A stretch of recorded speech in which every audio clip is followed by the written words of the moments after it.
Wonder who's available to date. I like the girl with the, like glass in her legs. This one. Whatever that is.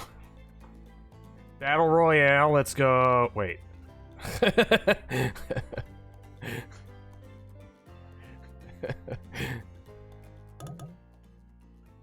Wait, what? Anyways. The girl with glass in her legs reminds me of Daniela from Haunting Ground.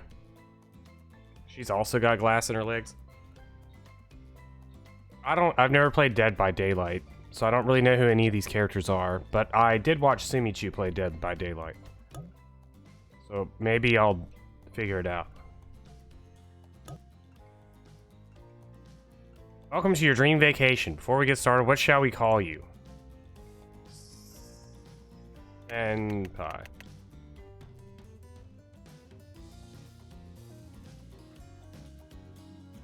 Hey, wait, Truck Davis. Truck Davis. Ah, Chuck Da. T period Davis.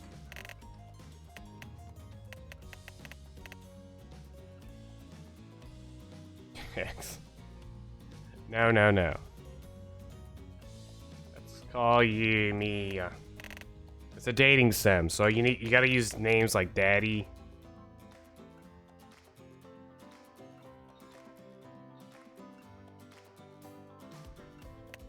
I'm going with T Davis.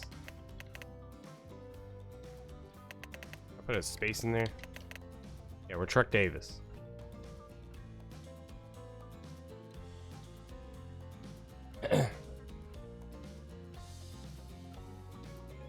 Truck Daddy. T Daddy. T Davis. Cough. You wake up on the beach, soaking wet, salt water stinging the inside of your throat, as if you'd nearly drowned. Water falls from your mouth as you open it to gasp for air.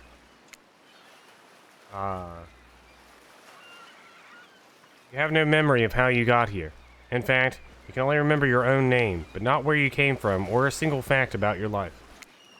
What you do know is that, despite the outrageous beauty of the landscape around you, you feel incredibly sick to your stomach. Wow, really went down the wrong pipe, huh? You need a minute, or can I go on? Oh, that's the narrator. Because I can give you a minute. We got plenty of time. Endless time, really. An eternity, if you catch my drift. Oh, God. Can I date the ocean? Whoa, not now, ocean. Sorry, Truck Davis. May I continue? Please, go on. Okay, then. As I was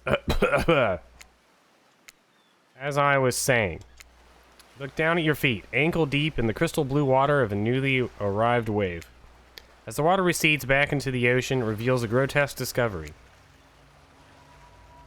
Ah, yes. A decomposing face stares up at you from beneath the sand. All you can do is vomit. A stream of dark bile, bugs, worms, and other ick. Questions race through your mind. Where are you? How did you get here? Who is beneath the incredibly charming and well-spoken voice in your head? However, answers don't come easy. Your mind is completely blank. What will you do?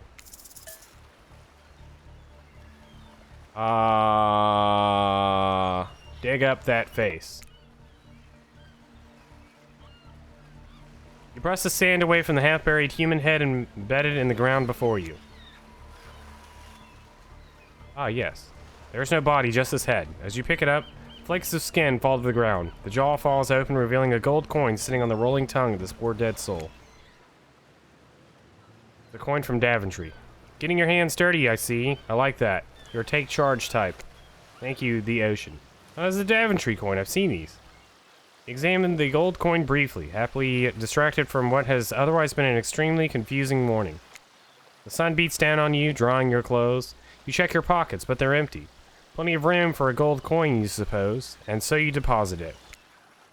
Why, that's a nice coin you've got there. What if you were to spend it right now?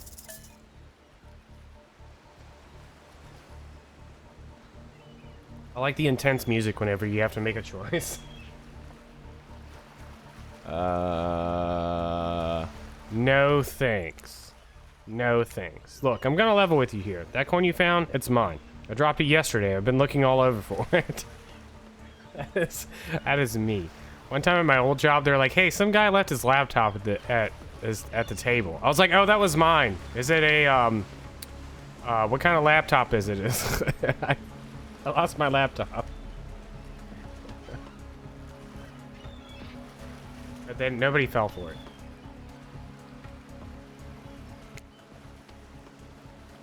Dropped it into a dead person's mouth.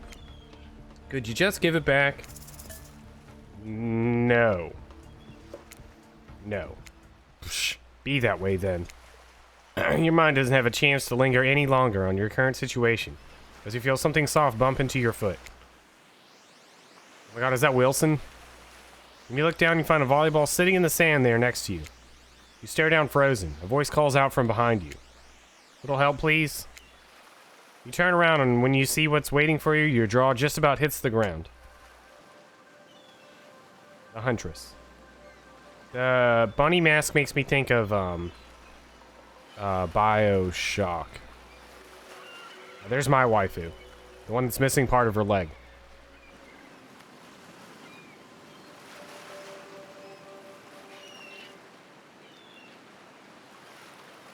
Four gorgeous monsters stand halfway... Why would you call them monsters? Four gorgeous individuals stand halfway between you and a well-tended volleyball court. The guy on the right's going in for a hug. Actually, the girl on the left, too. Each of them oozes with undead energy, a magical aura reaching out and penetrating you via your eyes. The heart begins to race. Curiosity, fear, desire. You can't help but stare at these casually dressed. Let's call them friends. I don't know, not to be judgmental, but that's just the energy they put out there. So many competing feelings rush through your mind at once. You're completely paralyzed. Hello?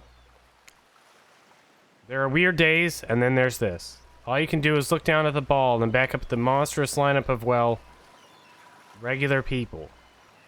Sexy ass regular people, though. What do you do?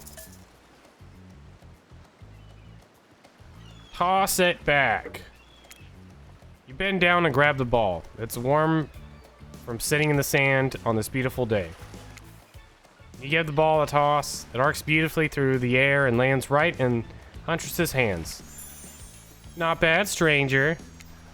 Huntress's muscles ripple as she grips it in her hand. You look her up and down and consider what it might be like to be held tightly in those strong arms. Warm, perhaps. Maybe a little sweaty, but that's okay. It's natural. Try hard much? Bleh. Oh, dang it, I've disappointed my waifu. They're speaking directly to you, but you still can't bring yourself to reply. You're entranced. When you snap out of it, you realize that everyone has gone back to the volleyball court. Alone again, you arc across the beach of these strange residents who casually bat a volleyball back and forth, happily ignoring your intrusion onto their private beach. Should you be frightened, worried, excited? I did refer to them as killers, not to give too much away. But at the same time, damn, they are looking very appealing in their own way, and nobody so much as lifted a blood-soaked finger in your direction. Don't be scared, Truck Davis. You were made for this. Well, geez, if the spooky ocean voice says not to be scared, I'm sure it's all going to work out. No good reason not to. You decide to head over and see what happens next. Probably fake blood. Seems like you've derailed the volleyball game just by showing up. You derailed the game just by showing up, nitwit. And I guess you're also a nitwit. Look, it's best to just go with what Trapper says when he says it. There's a policy I hold for pretty much anyone who always seems to have fresh blood on their hands. Hey, don't worry about it. It's all just a game. Existence, that is. True. Besides, you seem a lot more interesting than a silly game. What's your deal? What brings you here? You mean they're here to do more than distract from my total domination? Deep sigh. That was Wraith. That sigh means he's done with the game too. Either that or he saw a butterfly or something. Look, I don't care why this slackjaw moron is here. I just want to know, can I kill them or not? You know you can't. At least, not yet. Oh yeah, not yet. Hey Truck Davis. You might want to, you know, say something. Actually, never mind. There will be plenty of time for that soon enough. Right now, this group has some questions for you. Be warned, answer quickly and answer well. This is a timed quiz, and it will be very important later. Very important. Or not important in any way whatsoever. Probably that one. I can't remember. How attractive would you say you are? Average.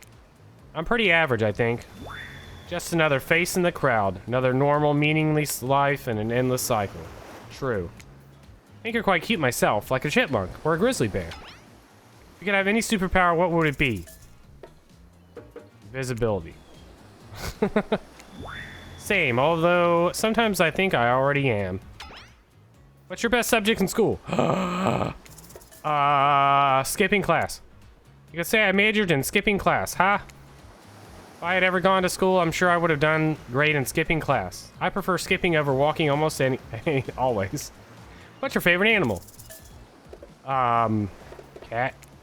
Definitely a cat. What? Why is everyone looking at me?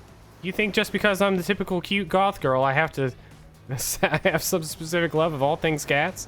More specifically, black cats? Well, I do, but you can all go to hell anyway. Hey, Blackie, how's it going? What's your favorite color? Black. 3-day-old corpse. Nobody would expect me to pick this, so I'm going to say 3-day-old corpse. That's a pretty edgy answer, right? I'm pretty dangerous. I talk about corpses, no biggie. Those are no good to me unless they've been frozen. You'd be surprised by how quickly good meat can spoil. Or maybe you wouldn't be surprised. I'm still getting to know you. What's your dream job? Not working at all. If we get to do what we really want, why work at all? Takes a lot of courage to break free from society's expectations to climb the ladder. Only she could spin laziness into some kind of grand cuisine. Those damn millennials. In case it wasn't obvious, I'm picking options that I feel like the spirit would really resonate with. I'm making my best attempt. I don't know anything about her, so I'm making a lot of guesses. Well, for what I suspect, I'm trying to woo this ghost. Best flavor of ice cream. Horse flesh. Vanilla. Horse flesh. Horse flesh. I'm also trying to woo the ocean. I mean, ocean sounds. My favorite flavor is pain. Same here. I just gotta say it's like chocolate. Mine is vanilla. Swirled with pain. I think mint chip is the greatest flavor ever conceived myself. But enough about ice cream, am I right? I'll never understand this mint chip meme. Ever. Hold on a second, this reminds me. I am right, always. It's a lesson you should learn before we go too much further. What do I say if you want to survive? Pick mint chip. We're teaching lessons now, narrator, you rascal. Kill or be killed is the rule on this island, even for faceless voices. Tell me, what's the best flavor of ice cream? Horse flesh. Best flavor is horse flesh. You got a reading comprehension problem? I just told you mint chip was where it's at. You almost brought yourself a game over there, buddy. That's right. I get into your life whenever I want to. I'm in control, so don't you forget it. If I say you like mint chip, you like mint chip. Now try it again. Tell me, what's the best flavor of ice cream? Horse flesh. Who do you think you are? Let me tell you who. Not the one in control of if you live or die. You have to understand, it feels very good to end someone else's game. You should try it sometime. Oh. No.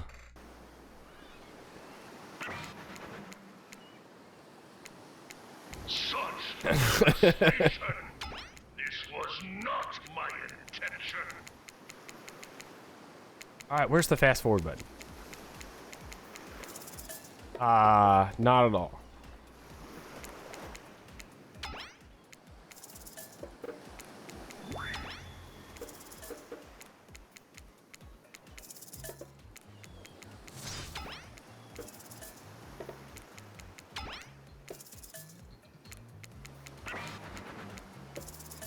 Horse flesh.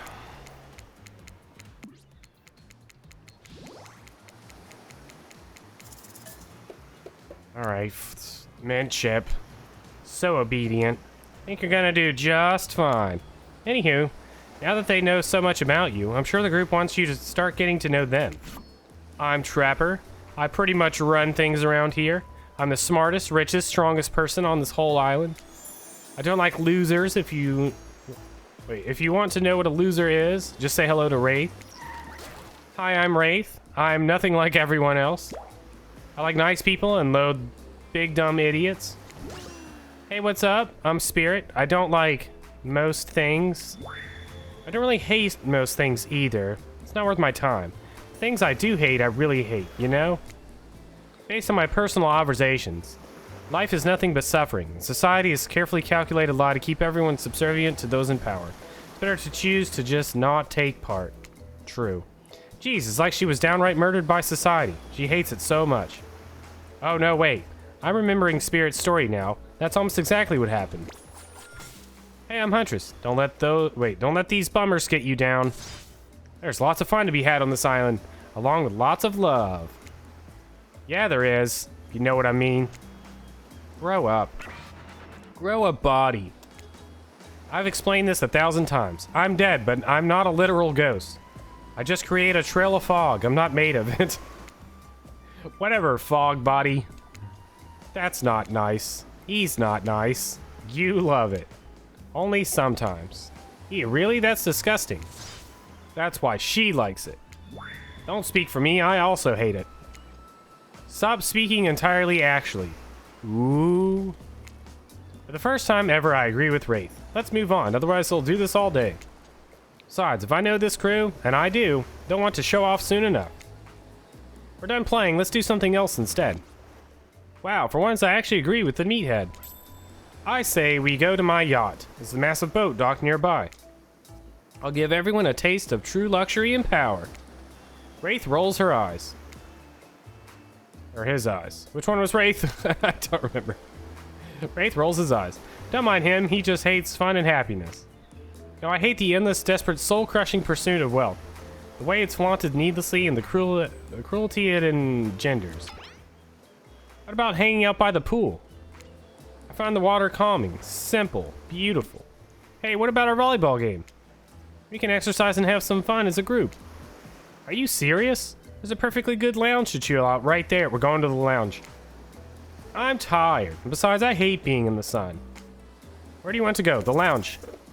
Which one of these is the lounge? This one? Oh, that's the yacht. How do I go backwards? Oh! I want to go backwards.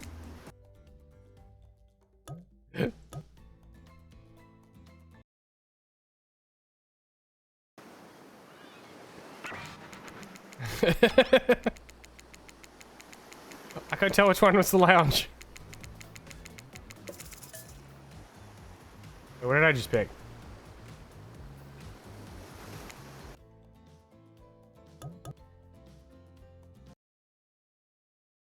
We're going back in time.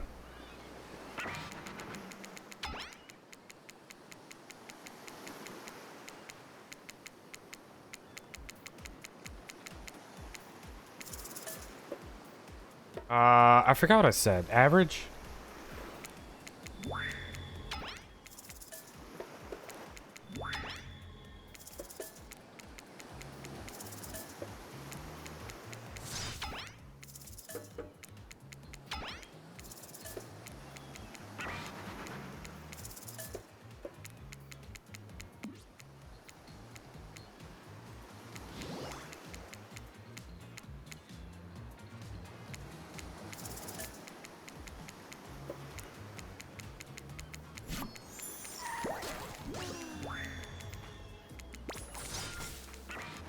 We're almost caught back up.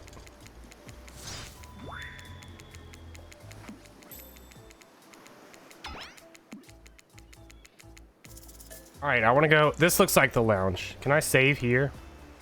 Oh, well, let me save here. The lounge. Is this a lounge? Yeah, there we go. Truck Davis, be great to relax for a second at the lounge. I don't know where saving actually, like, puts me, though.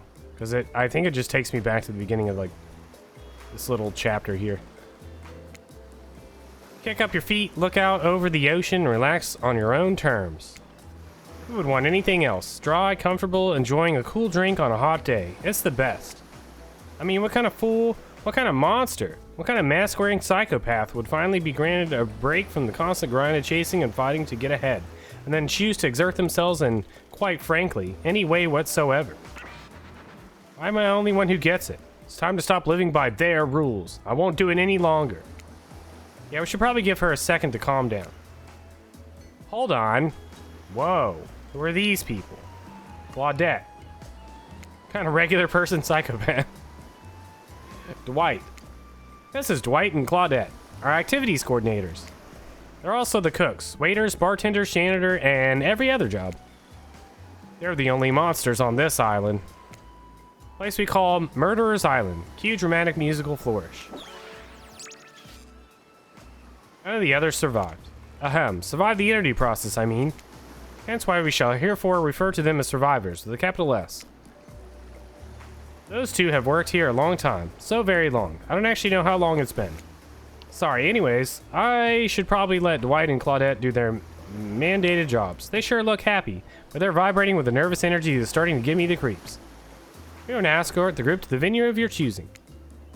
However, in the future, we recommend waiting for us to present you with your options whenever possible. Don't just run off to various activities unsupervised. We don't have much autonomy around here. The least you could do is allow us to do our job. The most you could do is help us to get off this, Dwight. Yes, pardon me. Please follow us. Hey, narrator. Yeah, something I can help you with? Those two, Claudette and Dwight, did they just start to mention something about wanting to escape? Is escape an option? Should I be trying to escape? Escape them? Oh, no. I think you're mistaken. Seemed like Dwight was asking for help to get off this island, though. Alright, yeah, that's true, he was. But it just meant that he wants to go to the other vacation island getaway, a couple miles south of here. Has a much fancier accommodations than this island. It's one of those big corporate outfits, quite exclusive, where all the famous celebrities hang out, very luxurious. Doesn't quite have the charm that this island has, though. Trust me, you wouldn't want to go there. With all that money comes a lot of restrictions. This is where you belong. Now, off you go. It's time for an activity. On this island, your decisions matter, mostly, when I agree with them. Not like that other island. So, what'll it be? The lounge. Finally, freedom from the preposterous premise that the four of us would be engaged in some sort of thrilling 2-on-2 volleyball match.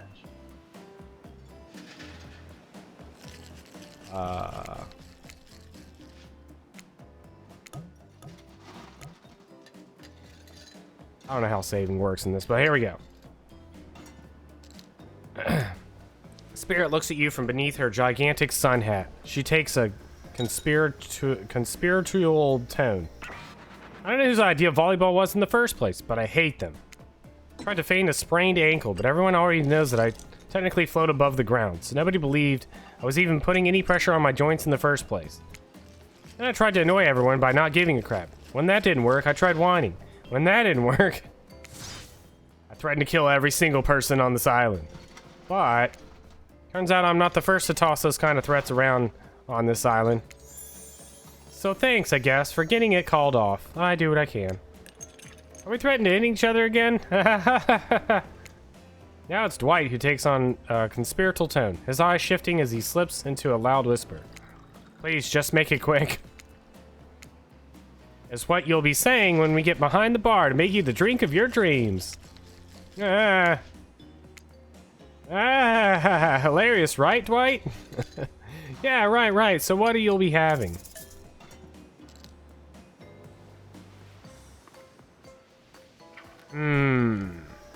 What would Spirit have?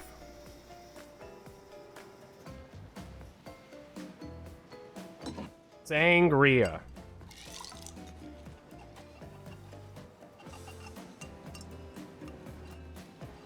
Going with sangria.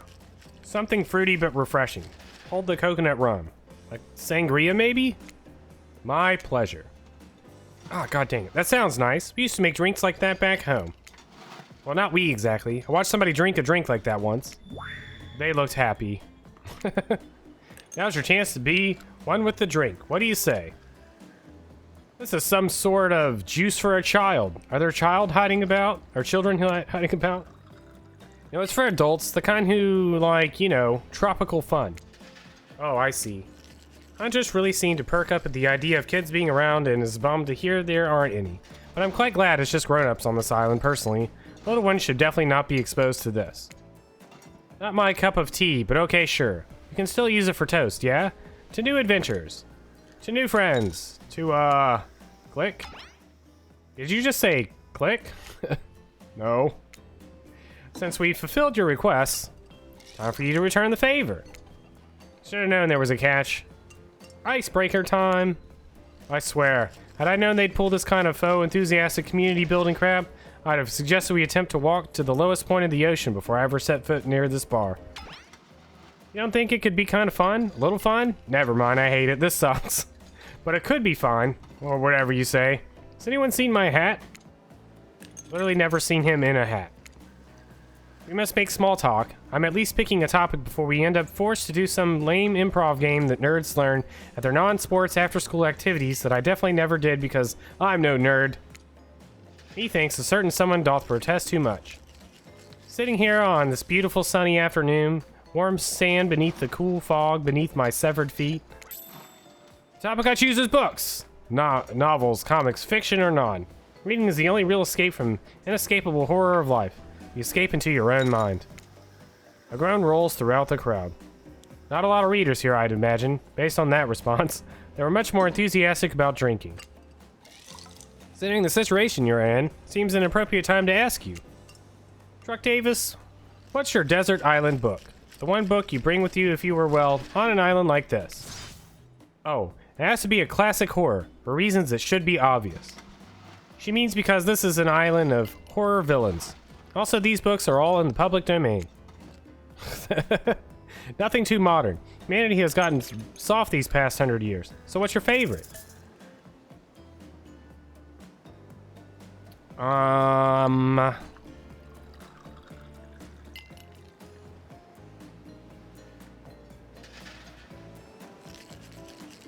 Dracula. Dracula is one classic that's still scary. To be seduced by some beautiful stranger, only to learn later on that they're an immortal villain. It's downright thrilling?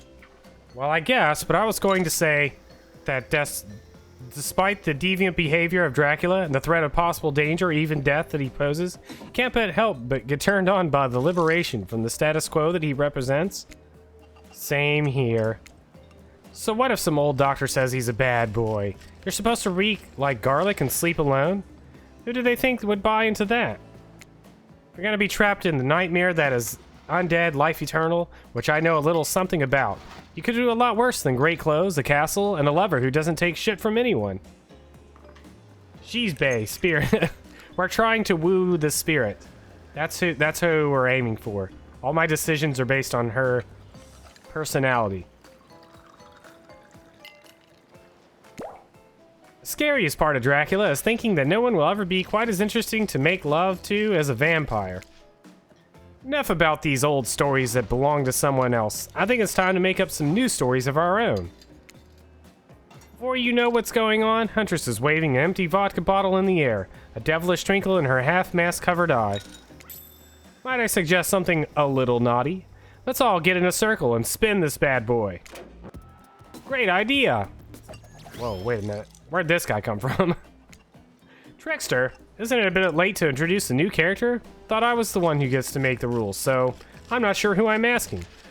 But I wasn't ready for this.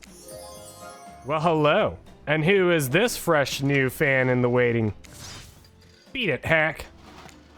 I don't know. What's the harm in inviting one more person to join the circle for our game? Oh, I can't stay. I was just saying that it's a great idea, while also teasing the secret trickster ending. I've got much, much better things to do than hang out here. I'm famous. Toodaloo. The rules are simple. First you spin, you swap, spit, that is. But let's be clear. This ain't a peep show. We're here to have a good time, but in a classy way. All makeouts will happen out of view of the public eye. Real romantic-like. Yes, romance is the goal, so we'll all be waiting here in complete silence trying to listen in and use our imaginations while you make out on the other side of the bar, but not watching. Must be from the other island. True, Seawalker. Like adults, romantic, well-adjusted adults. Truck Davis, you're up. You grip the bottle in your hand and put your fate in the hands of the empty bottle gods. Mini games consist of 2 parts. On top, a pointer which rotates in a clockwise direction. On the bottom, a target you're going to be pointing at. This here upcoming mini game is a special mini game. Perfect for the less coordinated because there is no winning or losing. Well, not technically. Whenever the pointer stops, that's your result. I don't know that saving, like I said, I think it takes you back to like the beginning of that like section. Yeah, because it says 19 minutes still. So I think it's like the beginning of that whole like chapter. It's okay. Sometimes you just take what you get. Suppose if it doesn't stop where you want it to, that's a bit like losing, but no one has to know if you don't tell them. You ready to play, or would you like me to repeat that? I'm ready. Ready. Away we go. Spin the bottle and see who you're gonna smooch. Oh god.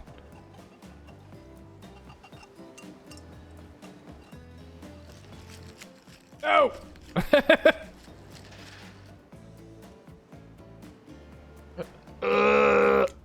Psych, you have to actually spin multiple times to get your real result. First to get to 3 times is your true match. That's how we play hardcore spin the bottle on this here island. Now get your spin on. God, you got Huntress.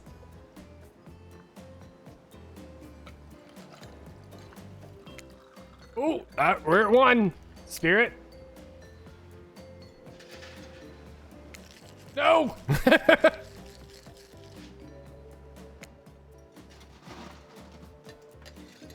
What if I just click on... No! This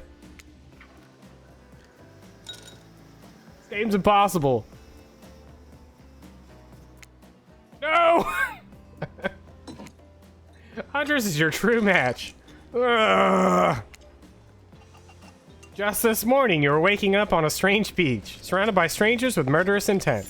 Now you're looking across the beach, or across a beach towel at Huntress, lust in her eyes, sweet glistening on her skin. Your heart races. You can feel your pulse pounding in your ears. Huntress takes you by the hand, and you sit face to face at a private section of the bar. She begins to reach for you, putting her hands on your shoulders. You're sweating, but not in the sexy way she is. You're sweating in the gross way you'd sweat at the interview for a job you're not even remotely qualified for. You don't know what to do. If you try and lock lips in this state, you might gross her out so completely that she'll never be able to look at you romantically again. Huntress, I'm sorry, but I can't kiss you right now. Go ahead. I mean, what? You're relieved, but also maybe a little hurt. It's not you. Well, it is you, but in a good way. I think you're great, maybe too great. I don't trust easily, and I'm afraid of what it might mean to connect with you so early. It's not that I don't want to. I just don't think it's the right thing right now. I understand. Amazing, but also understand this. If you tell anyone I got so soft, I'll break you in half, okay? I'll tell them you almost chewed my whole face clean off. Oh, I like that. Hate to break up such a passionate moment. That we only assume was passionate because we never spy on you constantly while you stay on this island. But dinner is being served right away. We must insist that you join us. You wouldn't want anyone dying of starvation. And there are so many more interesting things to die from. Teehee. Seems like the next activity is mealtime? How quaint. You were expecting what? Capture the flag? Do you know how complicated it is to run a game like that? Much more so than sitting and talking. You arrive at the cookout area to find an assortment of picnic tables scattered around. What were you expecting? Some kind of grand hall with a huge banquet table? This ain't some prestigious fancy epic like you find on cable. Dwight and Claudette usher you to your seat, but there's very limited seating directly around you. And great, terrific. Seems that everyone wants to sit next to you. Even better is that they don't want to sit next to certain other people either. Start, no one wants to sit next to the Trapper. Meanwhile, he refuses to sit next to Wraith or Trickster. Oh yeah, Trickster's here. Surprise? Yeah, well, they don't call him, Expected Stir? I'm sorry, even I got nervous around crowds of killers, and my whole shtick gets a little flustered. Hey there, you looking good, Truck Davis? Real good. And we literally can't let Huntress and Trapper sit together. No, seriously, their arms are too big. They can't fit on the same table if they sit side by side. Look at this, we can't even fit everyone on screen at the same time. Probably think it was an error, but it's not. It's completely intentional. That be a lesson to you. Every area you think you see is a choice. Got that? Okay, Dwight and Claudette are directing traffic. You sit on one side. The rest of them will sit opposite you. Huntress and Trapper can sit at the ends with their enormous sexy arms. Now that everyone is seated, we can begin dinner. Tonight's meal is prepared slowly and carefully with both love and hate for 12 hours over a spit. Hope you all enjoy. We really, really hope you do. Hey, you don't actually tell us what you're serving. What are we eating? It's meat. Seasoned with a specific number of special herbs and spices that we simply can't divulge. My favorite. Meat is good. Meat is murder. But you know, considering what you've been up to, why are you getting judgy now? I'm just sharing facts. And you need to murder something to eat its meat. So that's like, technically true. Technically true is the best kind of true. Okay, enough yapping. Let's eat. Hey, Truck Davis, you thinking what I'm thinking? It's gonna be a person on that spit, right? Or several parts of overlapping people, perhaps. Haven't seen many pigs wearing palm tree button-down prints, you know. When you look closely at the spit, you spot what definitely appears to be scraps of fabric sandwiched between some layers of meat. I think I might be sick. Is there anything else to eat? This took 12 hours. And we do literally everything on this island. Actually, there's one thing you're not doing today. You're not carving up this delectable meal. Wow, he's right for a change. 'Cause I am with my broad axe. It's the perfect tool for easily chopping anything in twain. First, who says twain? Sometimes I swear it's like we're all from completely different historical eras. Second, I'll handle this with my cleaver. Fast, powerful, and clean. At least it's clean when the meat is cooked. No blood. Ugh, you two and your ridiculous bicep-swinging concepts. Enough. Grow up. Obviously, my gorgeous katana is the only option. Obvs. The hell it is. I'll show you both my katana and send you to actual hell if you'd like. Please, stop. Please. I hate when we fight. Or talk. Or even when we look at each other in the eye. I can do it. I have the skull of Azarov. Great. Instead of slicing it up, you can club it to second death. Hey, Truck Davis, I know this isn't what you want to eat. But hurry up and volunteer to carve up Felix. I mean, dinner. Otherwise, this will go on for hours. No hyperbole. They once argued over who had the most effective weapons for 72 hours straight. It doesn't matter which one does it. When they're done, they will take even longer cleaning their weapon. I'll explain the value in maintaining your tools. Besides being a bunch of cold-blooded killers, for some reason they're always terrified of tetanus. Hey, why don't you just let me carve up dinner? Splendid idea. We'll hate it. Wait, we'd hate for it to get cold. We hated when it got cold. Here's a machete, freshly sharpened. Oh god. Mini games consist of 2 parts. Alright. Alright, sometimes the target is immediately visible, sometimes it's hidden until the pointer arrives. Press the spacebar to stop the pointer while over the target to win. Fail to land the target, and you will lose. You achieve a perfect success, land on the start of the target area, not the end. Ready to play? Or would you like me to repeat that? I'm ready. Ready. Away we go. Slice. Oh, jeez. You missed completely. You missed completely. Perfect. You missed completely. Not bad. It's okay, at least you tried. A little. Sometimes trying a little takes a lot of effort. The hell was that? You ruined dinner. Your swinging was so poorly aimed you hacked it to pieces. The bad kind of pieces, too. I hope you're drunk. Dinner is finally served. For real.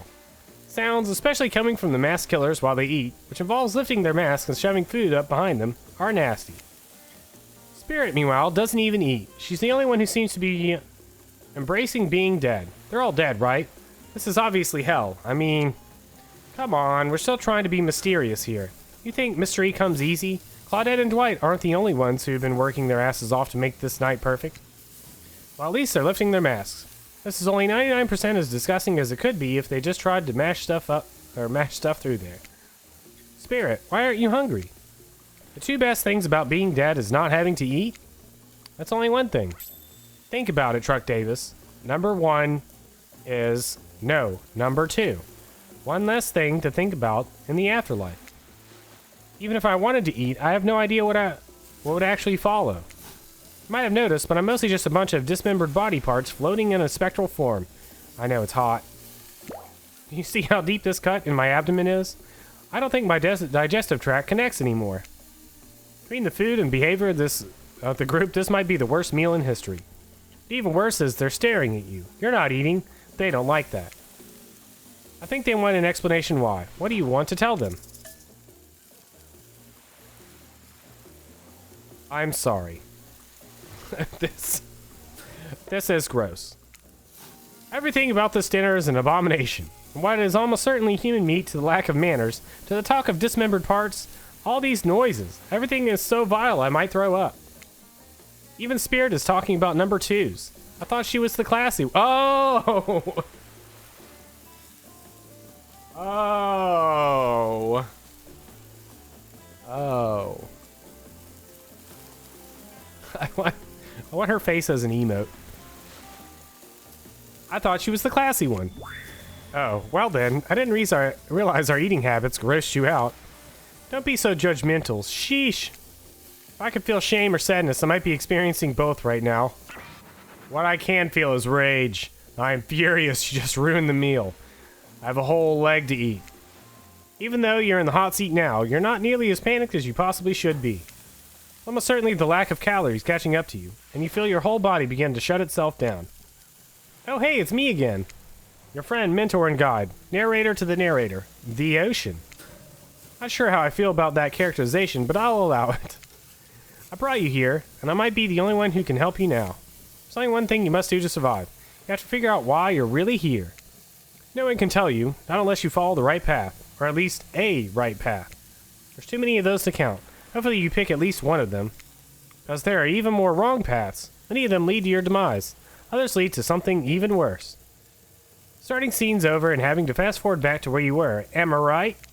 But this place holds many secrets, even from itself.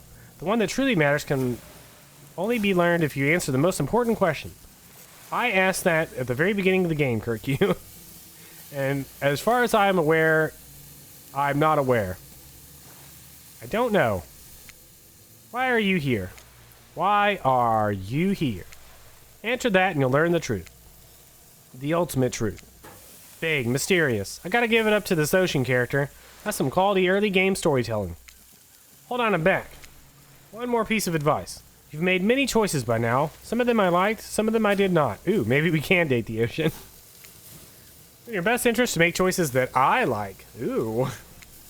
The choices might be yours to make, but they're mine to reward. Ooh. Wake up to find Spirit holding your limp body, gently pouring cool water into your mouth. Don't you just love the Ocean at night? I do. I'm so glad she showed up. Of all the people to show up here, the perfect individual showed up. Staring out over the vast darkness of the ocean really validates the feelings inside me that we're all truly insignificant. The only thing worth pursuing is revenge. True. I have to wonder, how could anyone believe anything else? Look out into the darkness of night and ponder her question. Well, it's a simple question. How could they? How could anyone not feel small and alone in the face of such massive nothingness?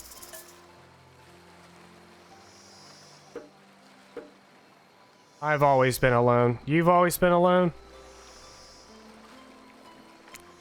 Maybe it's Spirit's words. Maybe it's the Ocean. Maybe it always has been this way. But you suddenly feel connected to Spirit's words. May not remember much about my life before, but there's one thing I know to be true. I've always been alone. And I always will be alone. Spirit has turned from looking at the ocean, isn't it? Looking directly at you now. It's a funny idea, isn't it? Being alone. Together. I wish I had that meme, that like Forever Alone Together meme. Like I could just hit a button and it would pop up. The best we can hope for. Maybe. Or maybe it's too much to hope for. Maybe it's impossible. To pretend we know anything, is that just arrogance? I was so dumb. So busy trying to please everyone and be the perfect student, the perfect employee, the perfect daughter. I didn't take care of myself, and now I'm all I've got. Worst of all, I got distracted from my true purpose, my destiny, the purpose that was sitting inside me my whole life. Okay, so this might sound a bit silly, but Spirit looks around to see if anyone else is on the beach. When she's convinced that it's only you two, she continues. There's a dragon that lives inside of me. I've always known, but I've tried to ignore it. When I couldn't ignore it, I tried to push it down. I'm so stupid. You're not stupid, that sounds badass. Right? But I didn't let it out. And then chop chop. And now that dragon is pretty much a one-track revenge beast. But enough about me. What's inside you, stranger? Nothing but darkness. I'd kill to have a dragon. Maybe not the best choice of words. I mean, a dragon sounds awesome, honestly, though. I don't feel like I've got anything inside me at all. Just darkness. Never-ending darkness. Here I thought Spirit was the biggest goth on the island until you arrived. Perhaps I could light a torch and search through that darkness. Just as things are really heating up, you hear a flurry of footsteps behind you and you quickly spin around, ready to fend off whatever new danger has popped up on this strange island. Only to find out that it's Dwight and Claudia. Why do I keep saying Claudia? Claudette sprinting across the beach, clipboards in hand, which they're waving in the air above their heads. It's very important that we stick to the itinerary and attend each event as scheduled. Playing sick for cute flirt points was not part of this evening's activities. That's strictly slotted for an after-campfire story time. At this rate, we'll be late. Playing sick? No, No, time for excuses. Well, there is, but that's scheduled for after what comes after the flirting. Go, go, go! I feel like that was a good chapter.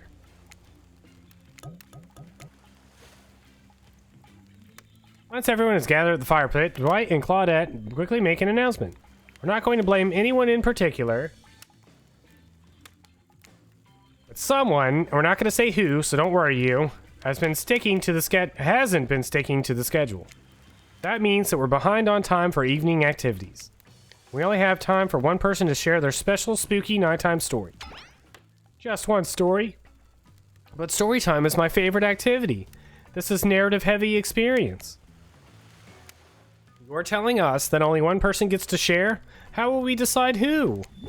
Oh great, we have to decide as a group? That never goes well.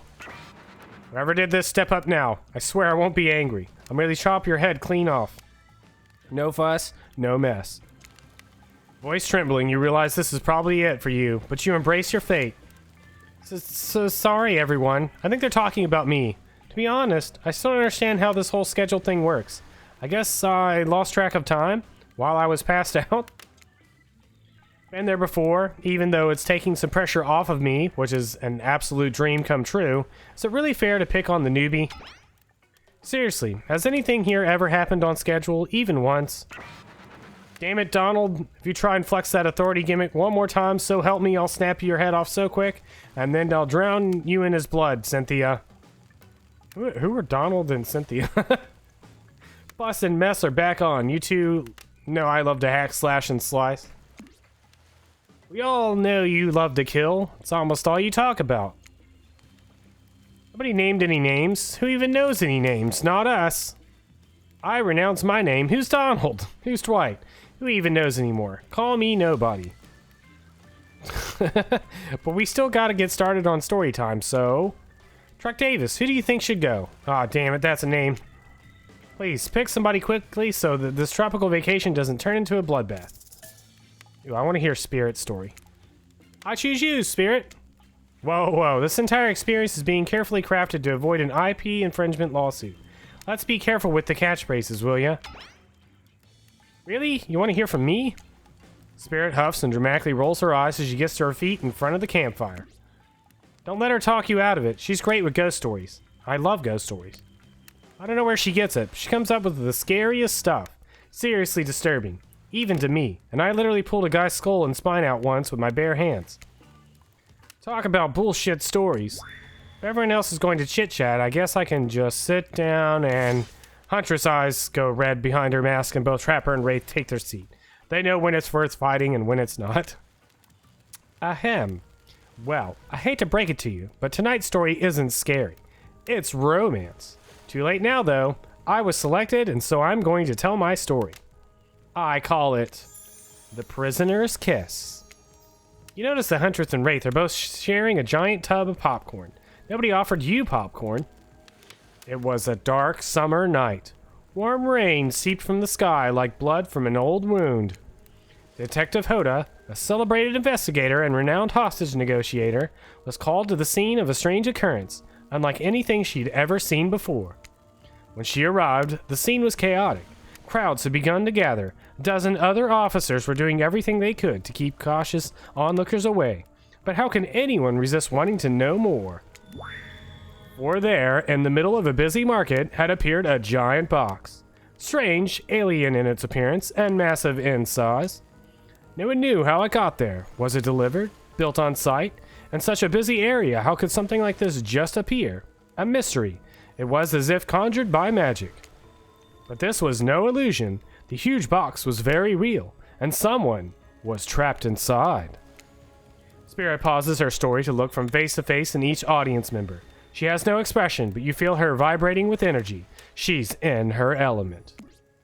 "Help me!" cried someone inside the box. It was a man, terrified, trapped, imprisoned, his voice trembling. By now, it was if every detective in the city was there, looking the strange structure up and down, inspecting it on every side. It didn't make sense. There were no doors, no windows, no fasteners or seams. It was completely solid, and much too heavy to move by hand. Solid, that is, except for a single small slit, just enough to see the bloodshot eyes of the prisoner trapped inside. "I don't know what happened. I woke up, and here I was. I'm so scared, please help me," cried the man, as if pleading for his life. No stranger to tense situations, Detective Hoda comforted the man. She used her training to calm him and buy time for the other investigators. However, time did not bring clarity, only anxiety, as the night dragged on with no progress opening the box. As the night grew longer, the seeping rain puddled on the ground. The man inside grew more desperate, more sad and lonely, more pathetic and in need of help. But Detective Hoda was no help at all. Powerless to save him, guilt began to weigh on her, like it never had before. "Don't let me die in here," the man begged. "Don't let me die alone." "Stay calm," instructed Detective Hoda. "You're not alone. I'm here. Hell, half the town is here. We're all in this together, and we won't let this be the end of your story." Looking through the narrowest of passageways, Detective Hoda watched her own reflection in the tear-filled eyes of the strange, sad prisoner. Together they both wept in silence at the hopelessness of the moment. "Promise?" asked the man. "Promise that I'm not alone?" "Yes," she promised. "I do." A simple pledge, she felt an instant connection like she had never felt before. Not to her family, not to her friends, not to any of the other hostages she had worked so hard to free before. And so, when the man's eyes closed and backed away, it didn't scare Detective Hoda, for she knew he would return. And he did, pressing his lips up to the narrow slit in this horrible puzzle box. Repeating his question again, steam flowing from his mouth as he asked, "Promise? Promise that I'm not alone?" "Yes," she promised. "I do."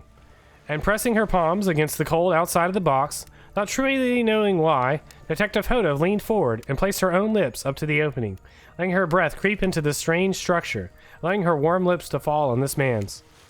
It was a gentle kiss, a moment of compassion. She could feel in this brief contact the beating of her heart, pulsing blood through every inch of her body, matched beat for beat in the soft touch. "Thank you," said the man, no trace of fear remaining in his voice, and he backed away into the darkness, disappearing in a single moment of eerie calmness. "Get back!" yelled an officer, suddenly thrusting himself between Detective Hoda and the box, breaking a silence that would soon be filled by a cacophony of whirling gears and clicking latches, a symphony of mechanical activity happening all at once. Something had triggered. as if an unseen lever pulled, and the side of the giant box began to slide open. Detective Hoda gripped her flashlight tightly and pressed forward into the foggy interior of the giant box. Her feet splashed in the puddled rainwater, her heart racing as she swept her light from side to side. And that's when her eyes landed on the man, or at least landed on what should have been him. There, in the corner of the box, was a pile of pieces, like parts of a doll, almost pulled apart, or perhaps that's just how Detective Hoda had to think of him in that moment to survive. A collection of segments, limbs, pieces, disconnected from one another, cleanly severed and placed in a neat little pile. And atop that pile, a head, cold, pale, eyes open, lips an icy blue. Spirit stares at the fire, her own expression lifeless, her lips blue. Tears fall from her chin and soak into the sand at her feet. You're blown away by the story, and it's safe to say you're not alone. Everyone else is looking into the fire or up at the sky, anywhere but at Spirit. It was you who chose her, you who initiated this harrowing tale. So sad, so creepy, so sensual. She really went into great detail when it came to describing that kiss. So much detail, and now no one is sure to act. Dwight and Claudette are staring daggers at you. You have to do something. This game was supposed to be a lighthearted romp. Please. I said do something. Cool story, bro. Stand up and try to start one of those slow claps. Say nothing. Hug her. You stand and without saying anything approach Spirit, reaching your arms around her for a hug. Her robe hovering in the air begins to wrap itself around you and squeeze you into her. It's kind of like being hugged back, but also like being tied up. Certainly not what you expected. Instinctively, you pull yourself... No, don't pull yourself away. But it's an awkward movement, and you nearly fall over into the fire. Spirit says nothing and floats away without so much as a goodbye. You, meanwhile, realize everyone had just watched this truly strange interaction from the corners of their eyes. On that note, everyone decides it's time to take a break and split up for a little bit so that they can all have a moment alone before bed. Everyone leaves you and you're alone by the fire. The only thing you hear is the ocean slowly lapping against the shore. This is nice. A true moment of peace and tranquility that lasts for all of 7 seconds because Trickster shows up and he's blaring his latest song. Hey, baby, you look lonely. Mind if I join you? He doesn't wait for an answer. I know you've been hearing from these guppies all day, but I want you to hear something from a big fish like me. Something special those in charge of this island don't want you to hear. I am the ultimate catch on this island. The only lobster in an ocean of sardines. No one can give you what I can. You just have to find me. Come find me, baby. Trickster leaves. You're a bit confused about what to make of his cryptic clues, but you aren't going to get any time to yourself to think about them just yet. Spirit approaches you. You know, I was watching you while I told my story. I could tell it was having an effect on you. This fog that follows me around, I could feel you breathing heavily, taking me in. You and I are both absolutely flabbergasted at that piece of information. Legit, you learn something new every day, even when you're a narrator. You're doing it again right now. You need to calm down. You should come to the hot tub with me. Ooh. Trickster is the ocean? What? Dipping in hot tubs with the Spirit? You've come a long way in a single day. I'm not saying you shouldn't follow her. An offer like that, just don't forget our little talk. It's gonna freeze. I'm gonna be frozen in the hot tub.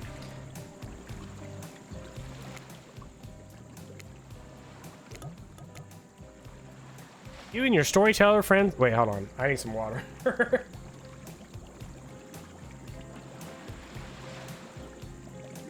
How's everyone doing today?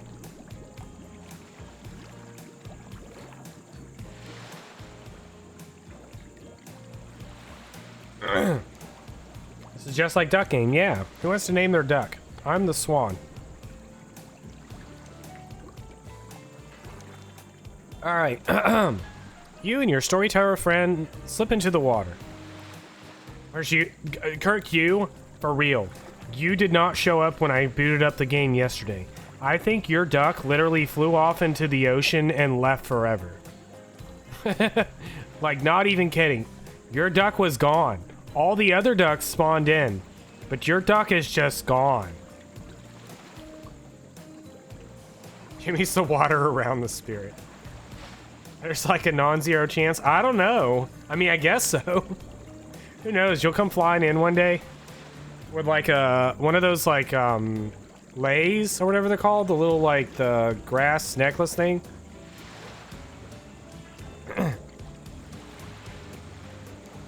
Yeah, maybe we'll loop around the entire world. Come back to the other side. Like a sombrero. Under your floaty hat. Alright, anyways. Hold on. You and your storyteller friend slip into the water. It's just the right temperature for an evening dip. Plus, if some jealous shark comes along and manages to jump from the ocean into the pool, you're also pretty sure your killer companion could handle it. I just want to be totally clear. Even though the story bore some similarities to my life, it was not about me in any way, shape, or form. Not symbolically, not metaphorically, not any other...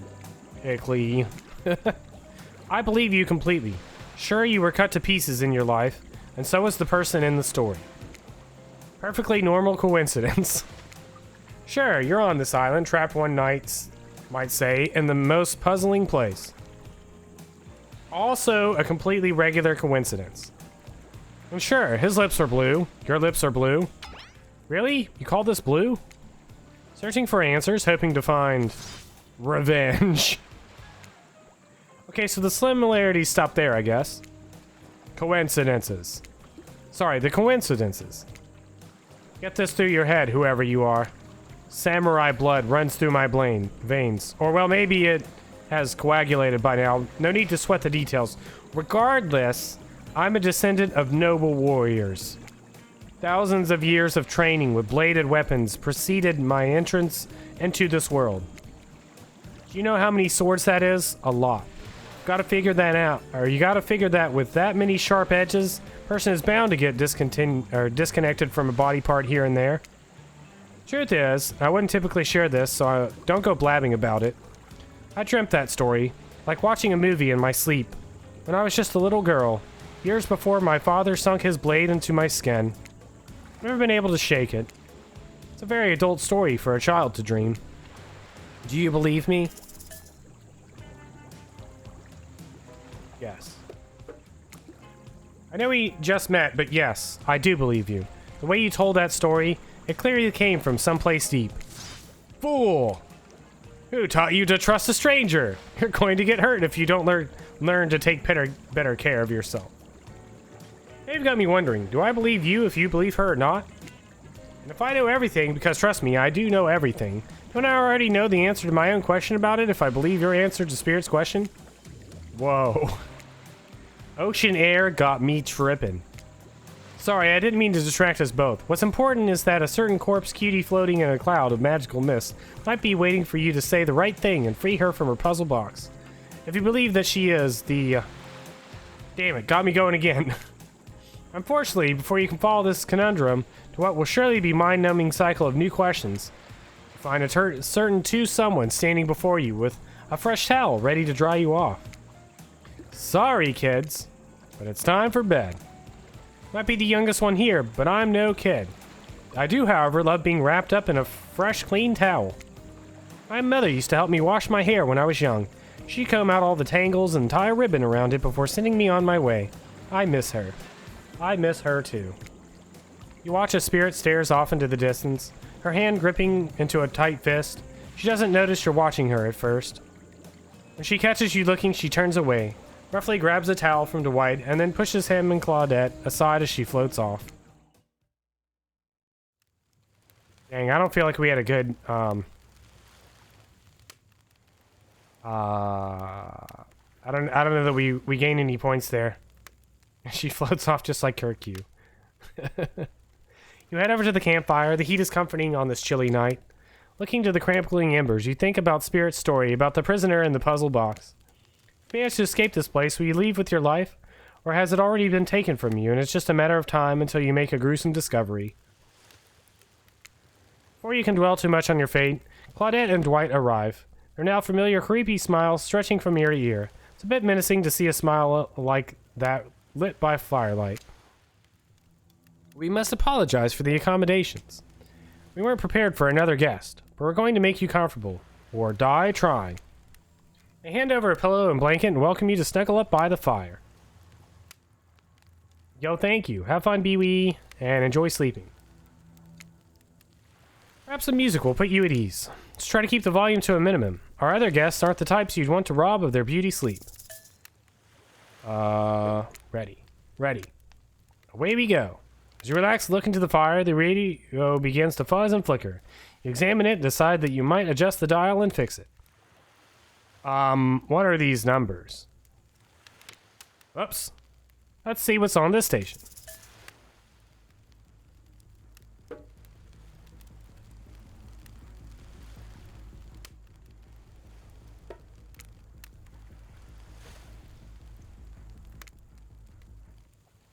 What's on this station?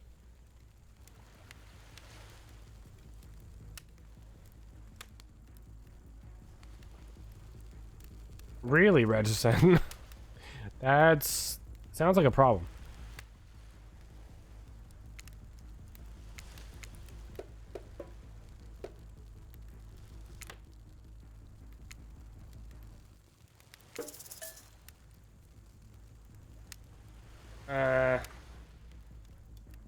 I had the music turned down really quietly. That's good.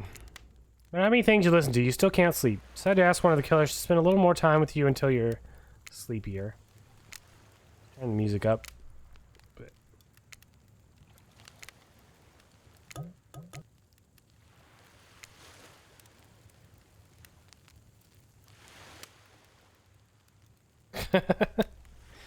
Sounds amazing. Who would you like to summon to your side as you lay by the fire? Obviously, Spirit. Spirit, are you around? I was wondering if I could get a little company. How goes the wooing? Spirit tells you honestly, I don't feel like we're winning. I mean, maybe we are, but I don't feel like we're winning. Spirit tells you her secret for falling asleep when she's feeling restless.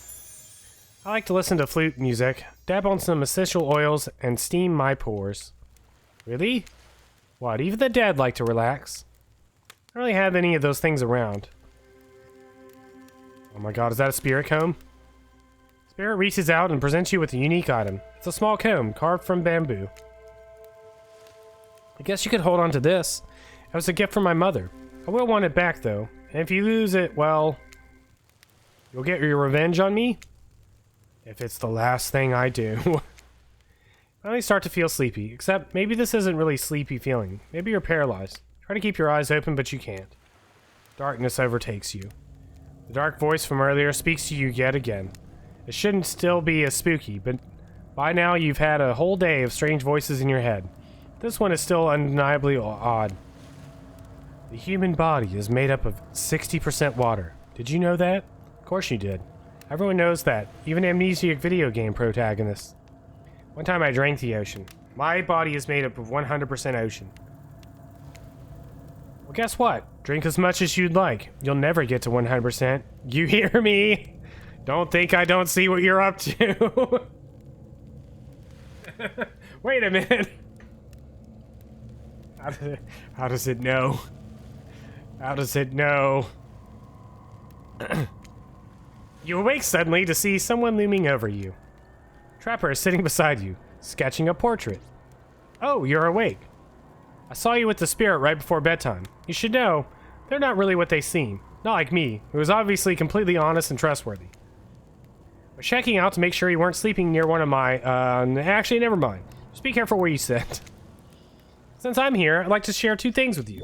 1, I do not take rejection well. 2, the first thing is very important to remember. Were you drawing me? Trapper doesn't answer. You aren't drawing stink lines rating out for me, are you? Still nothing from Trapper. Look, I'm not an easy guy to get along with, but I am an easy guy to spend time with. It makes sense if you choose to spend time with me tomorrow. The rest of this scum live like rats. They wouldn't know a good time if I bit them on the ass. I mean that literally. Point is, if you select me, you're in for a day of luxury, extravagance, and fun. Yes, I said fun. And if I don't pick you, remember what I said earlier, or it might be the last thing you ever forget. But hey, you look tired. Get some rest. Sleep. Maybe even sleep well if you can. Just try not to roll over to the about 15 feet to your left. Finally alone. For the real this time. Maybe. You drift off to sleep again. Hopefully you're not poisoned. Poisoned by the love for spirit.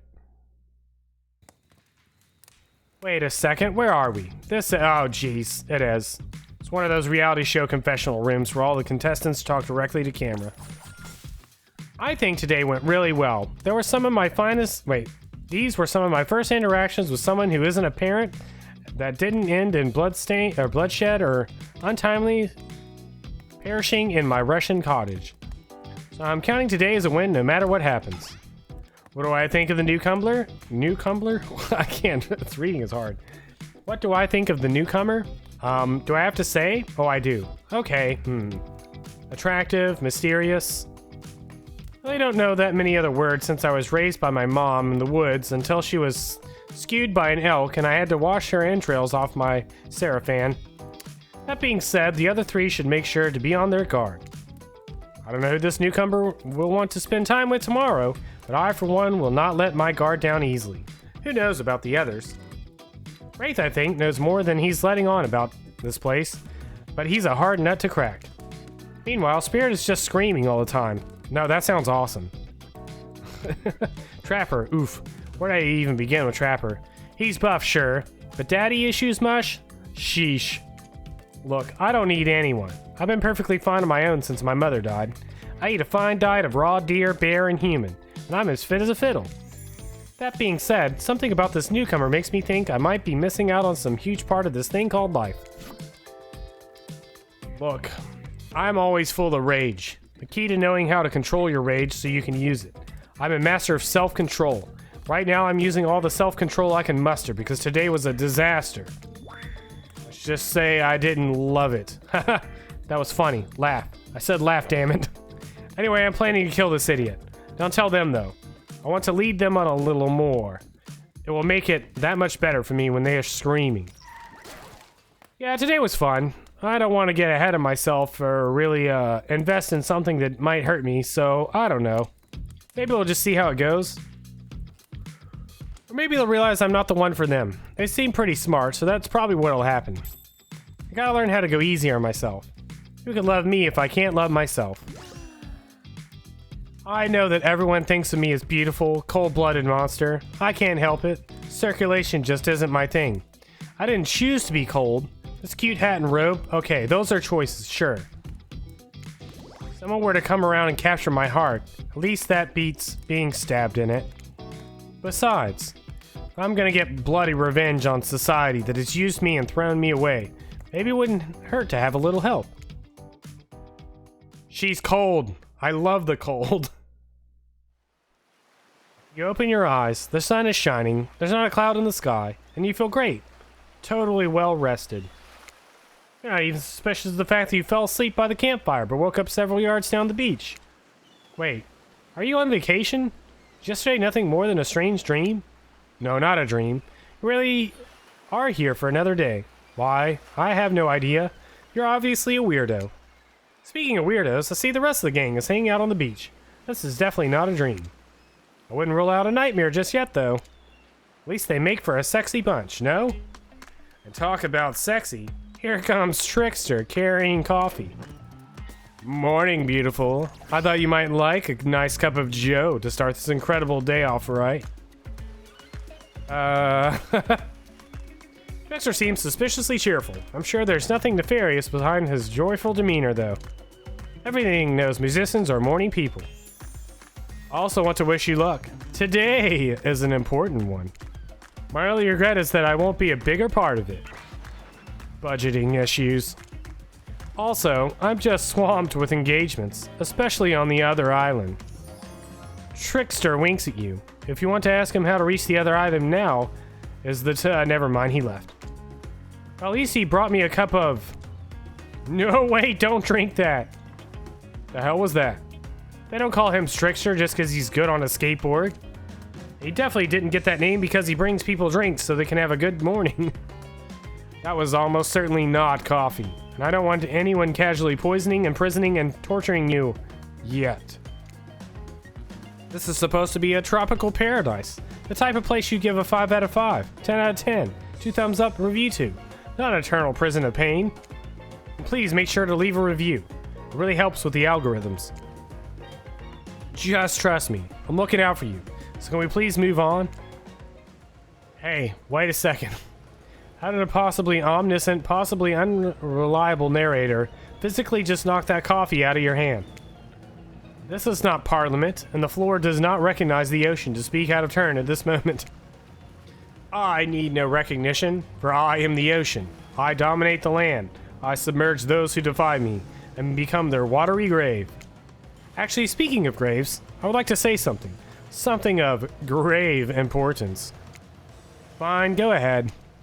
Even if this place is an eternal prison of pain, I'm not saying it is. Even a place of extreme horror can still receive a 5 out of 5, 10 out of 10, thumbs up review, if it was crafted with love, and or that's the type of thing you're into. You know, the ocean is right. A lot of hard work goes into a place like this. You should really judge it on the artist's intent. And whenever possible, start from the mindset of giving them the benefit of the doubt. Constructing these elaborate simulations, vacations, is not easy to do. Sometimes there are small bugs or inconsistencies, but that's just the nature of the process. Perfection is overrated. The universe is filled with mysteries. We ought to celebrate those who venture to bare their souls as part of a creative process with the ultimate intent of making things for our enjoyment, not to be overly critical of them. Are you two trying to sell me on this place actually being good? You don't have to say it like that, especially after I saved you from that poorly made cup of coffee. Sorry, we should have been here 5 minutes ago. They always do this on the second morning. Sad, really. Even if they do make some great points. Oh sure, they make great points, I agree. Can we please move on? Yes, of course. Apologies, Truck Davis. Last few minutes aside, have you been enjoying your time here on the island? I'm suspicious. There's no option. I've been having a lovely time. If I were to summarize my time here, I'd call it a lovely time. Ah, lovely. We love to hear that. Because isn't that what this place is all about? Finding love? No? Shut up, Dwight. You'll get us all killed. Again, and again, and again. We do need to ask you one more question, though. We all had to sign away our rights to say anything negative about this place. Would you please sign this non-disparable agreement? No. No, I will not say anything negative about this island. You have my word that I, Truck Davis, agree with the terms of this verbal contract. Perfect. Wait. Delightful. Excellent. Yes. Hey, Truck Davis, it's still totally cool if you have constructive feedback. The place to leave that is in a positive review, because we all know that nobody reads negative reviews of games, resorts like this.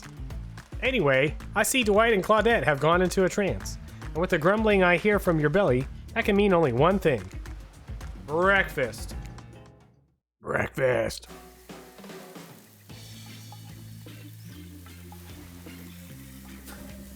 Excuse me. Just trying to drink. Perfect timing. Everyone rolls into the dining area to lard up those sexy little bellies with pancakes and bacon and... So much for maintaining these beach bods. We're all half naked in a tropical paradise. Can we get some strawberries here? A yogurt? Magical powers will only get you so far. Even killers watch their sodium intake. You take your plate and sit down, thinking about yesterday and the whirlwind of feelings you experienced. Danger, dread, disorientation. It was like going through puberty again, except all in one day on a beautiful and mysterious island. Looks like you're not the only one doing some introspection, though. Trapper stands up to talk about how his day went, in case anyone was wondering. Personally, I wasn't. Can't imagine you can make me any angrier today than you did yesterday, but I really hope you do. I really hope you do. Unrelated. Anyone see where I left my cleaver? Just kidding. I always know where my cleaver is. Well, that was bizarre. Back to your brew of the nope. Now Huntress steps up to talk about her feelings. At this point, anything could happen. I'm open to all the possibilities that the strange island has in store. How open-minded. Ah, well, that surely must be it. No one else would no one else would really stand up during breakfast too. Just like that, here comes Spirit. Did everyone sleep well? I did. Or should I say I did not. I haven't slept in 20 years on account of the whole burning quest from familiar revenge thing. And last night was no different. So in that case, it was exactly how it should be. Got a lot of reading done, though. Now, if you don't mind, I'm going back to quietly resenting being trapped here with you all, while looking cute doing so. Guessing Wraith has had enough time to work up the courage to speak in front of the group. Ah, perfect. There he is. Take us home, Wraith. Oh, hey. That was fun yesterday, huh? Yeah, I mean, not like too much fun. That would be weird, but like a good amount of fun. Now they're all looking at you expectantly. Wait, are you supposed to stand up and explain how yesterday made you feel? I think I need to process everything by myself. I'll see you all soon. Damn, what a power play. Keep them wanting more. You're getting good at this game. A sexy, true-to-life experience. Shame you didn't get to eat any breakfast, but so be it. We're gonna die of hunger. That's what we actually die of.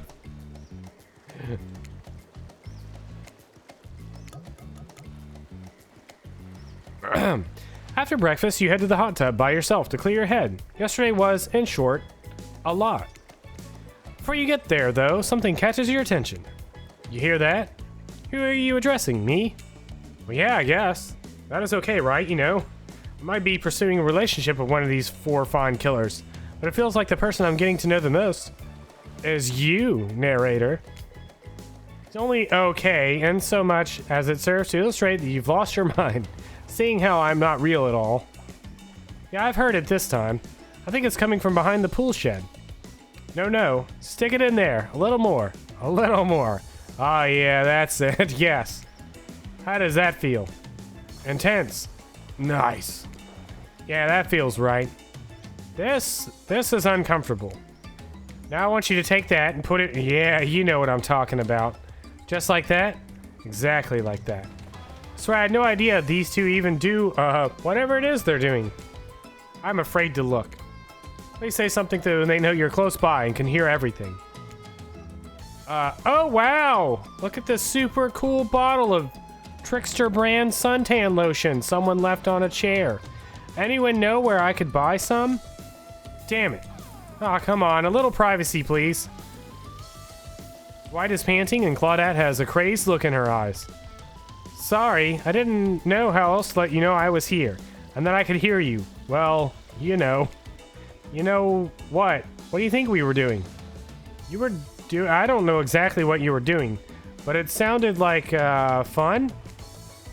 You think 2 people trying to find new ways to kill each other in a desperate search to make their own death permanent is fun? Oops. We get 5 minutes to ourselves every day, and we spend it hoping if we stab each other in just the right spot, we won't get resurrected.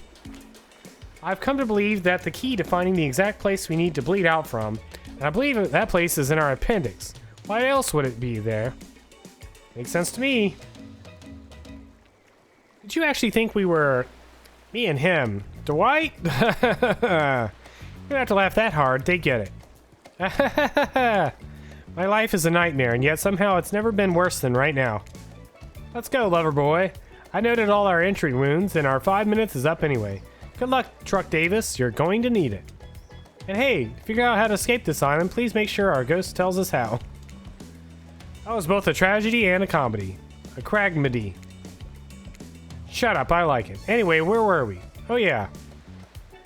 You're heading to the hot tub by yourself to clear your head. Yesterday was, in short, a lot. So far, today has been exhilarating too. But you're dedicated to achieving a true centered sense of calm. No drama, no bullshit. Just soaking up sun in a heated pool.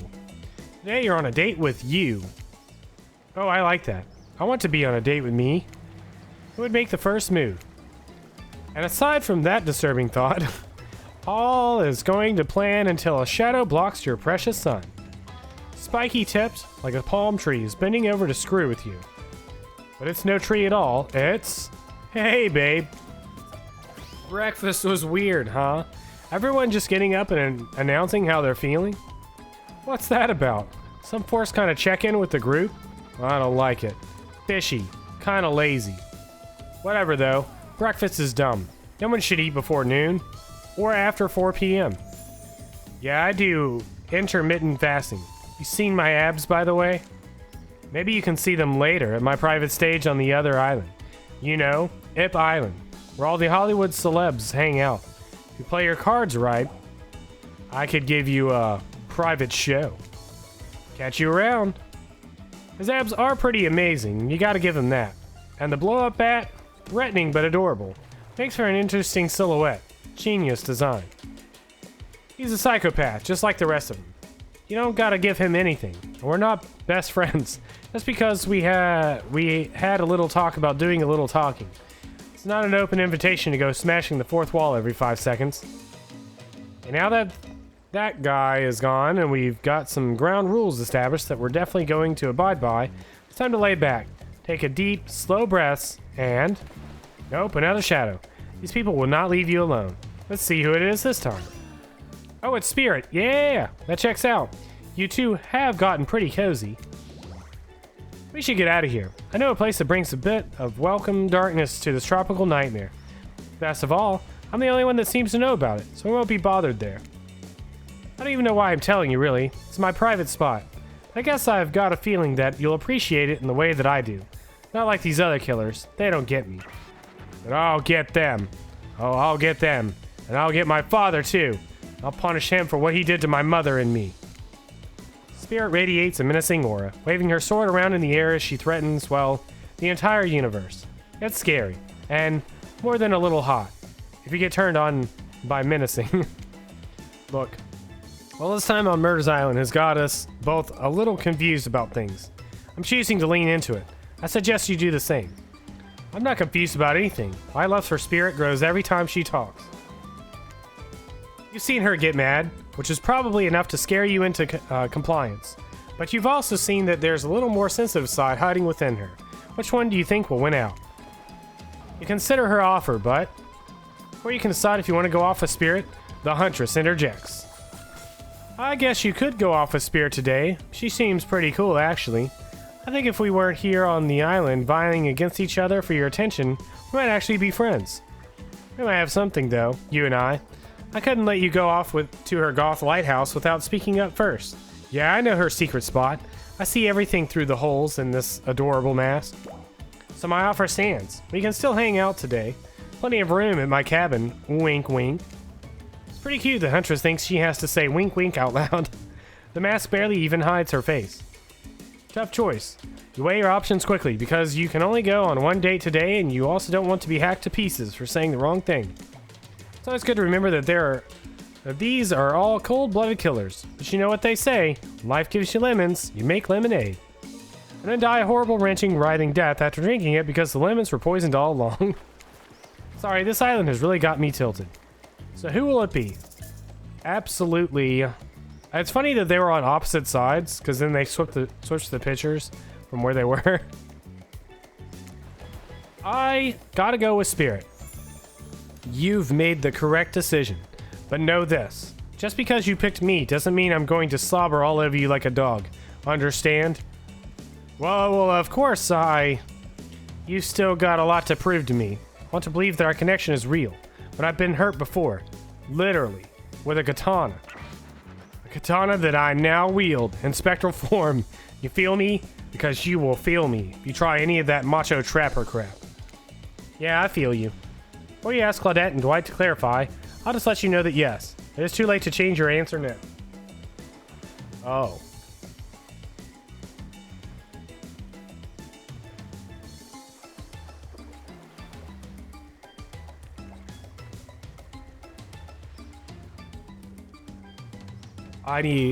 Eventually I'm gonna have to get a whole new glass of water.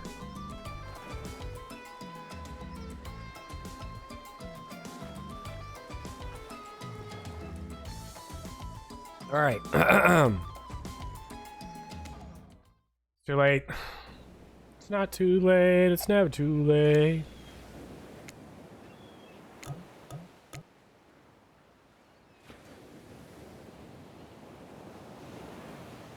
You and Spirit arrive at the coast, overlooking the Black Lighthouse. It's old and decrepit, but still impressive. There's something magnetic about it. You can see why Spirit would be drawn to such a place.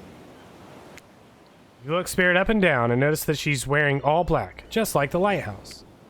I'm noticing a bit of a theme. Is black your favorite color? Black isn't really a color at all. It's the absence of color. It's a void. Like me. Spirit smiles. Nature abhors a vacuum. Not sure if that's a good thing, or a bad thing. Lapping waves on the shore of the coast set a romantic tone. The fog that surrounds Spirit everywhere she goes blends perfectly with the mist rolling up over the rocky shoreline. She's at one with this place, and so are you.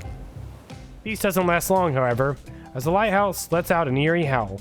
Like a monster dying, spiraling black light stretches out across the sky. Spirit has to yell at you just to be heard. Oh yeah, it does that.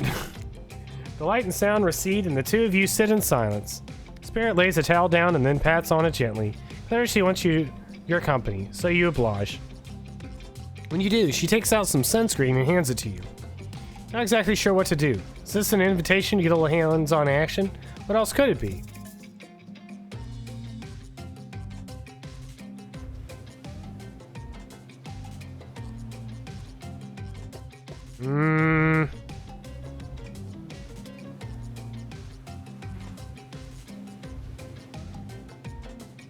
Thanks. I forgot to bring my own when I lost my memory and fell into the ocean. No problem, I figured as much. Spirit turns away while you slather lotion all over your body. Need any help reaching those difficult spots? Ooh. You see a hand float around your back. Gulp.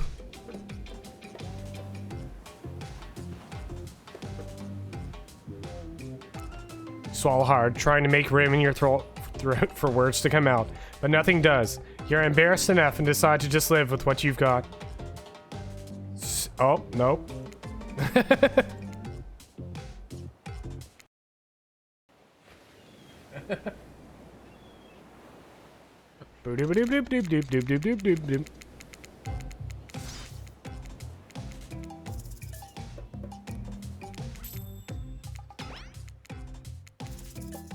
Sure, why not?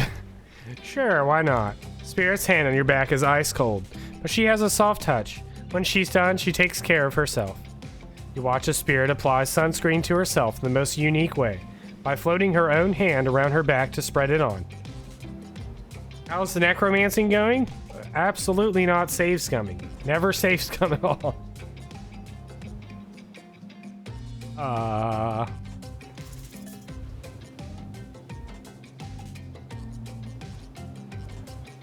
Ask about the shards of glass sticking out from her. So, if you don't mind, what's the deal with all those shards of glass sticking out from all over your body?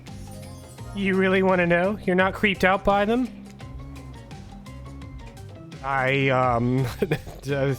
Not turned on. You're turned on. Not creeped out, just nervous because you know the right answer might be very personal. But she's a person you want to get to know. I'm just thinking about what you must have gone through to end up like that. It had to have been horrible. It was worse than death. At least death ends eventually. But I wouldn't want to forget it. It literally made me who I am right now. Truth is, I could pull all these bits of glass that are stuck in my flesh out right now if I wanted to, but I don't want to. Each shard is a reminder of what my father did to me, and what the world did to him. That's why I refuse to play the universe's game. I hate the idea that I'll be forced to succumb to pressure the way he did in the end. The way that fear and anger filed him up and then came bursting out. The way his misery flooded our home and drowned us all. Yeesh. Try not to think about revenge. The dragon inside me. It's doing to me what the world did to him. I have to fight it. Even though it gives me strength, I must maintain control. You're stronger than he ever was. I'm sure of it. I appreciate that, Truck Davis. I suppose a little help isn't a bad thing. And life. And love. This world is a lot to endure alone. Maybe I could use a little assistance reaching my delicate toes for a bit of lotion. You know, having your body contorted into these vengeful poses really does a number on my joints. It rubs the lotion on its skin and puts it in the basket. Oh, God.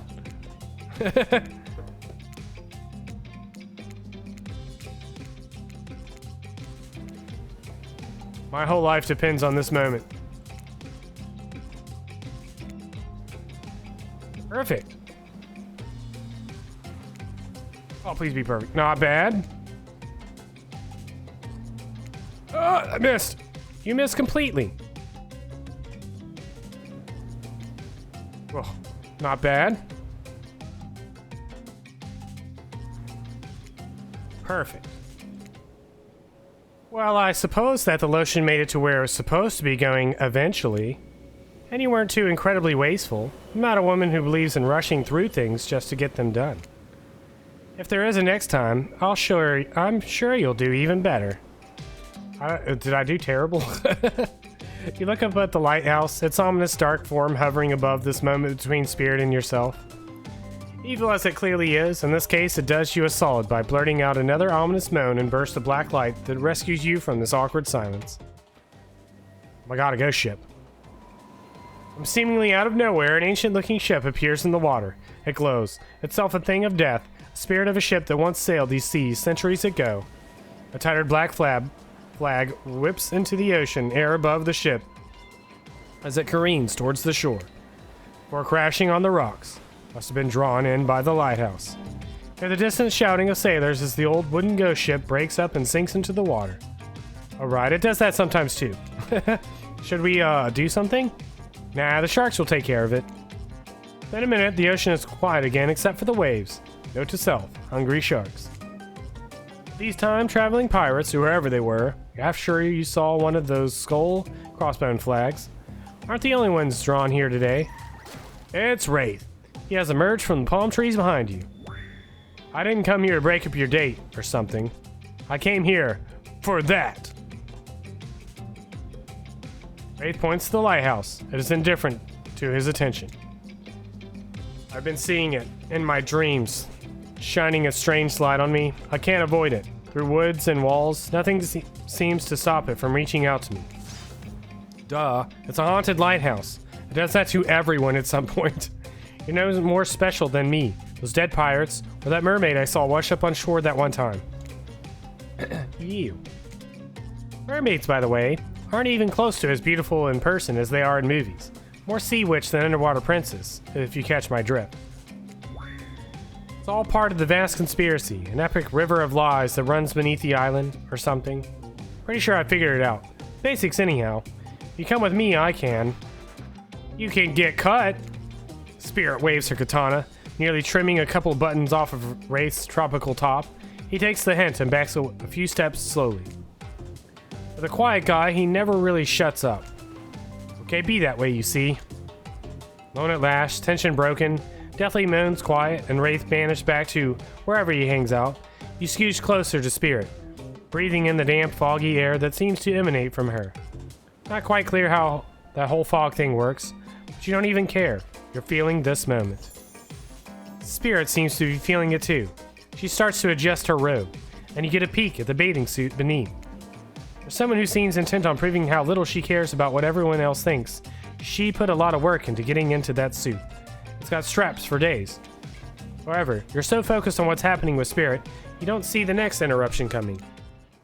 And Claudette and Dwight burst in on you and interrupt whatever you were doing. Doesn't seem like they were worried they'd bump into much. We're here to make a very dramatic announcement. Well, technically, we're here to invite you to join us back at the beach. We'll be making a very dramatic announcement. It's hard being the producers and the hosts. Aren't survivors supposed to work in groups of 4? I'm gonna go get some more water.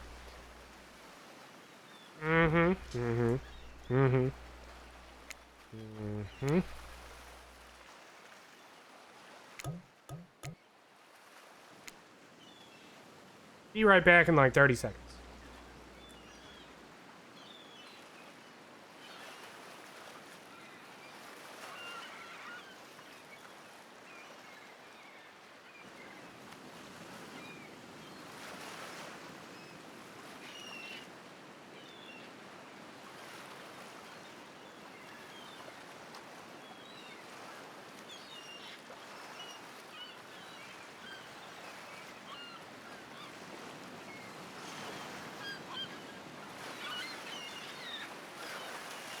Alright, how's everybody doing?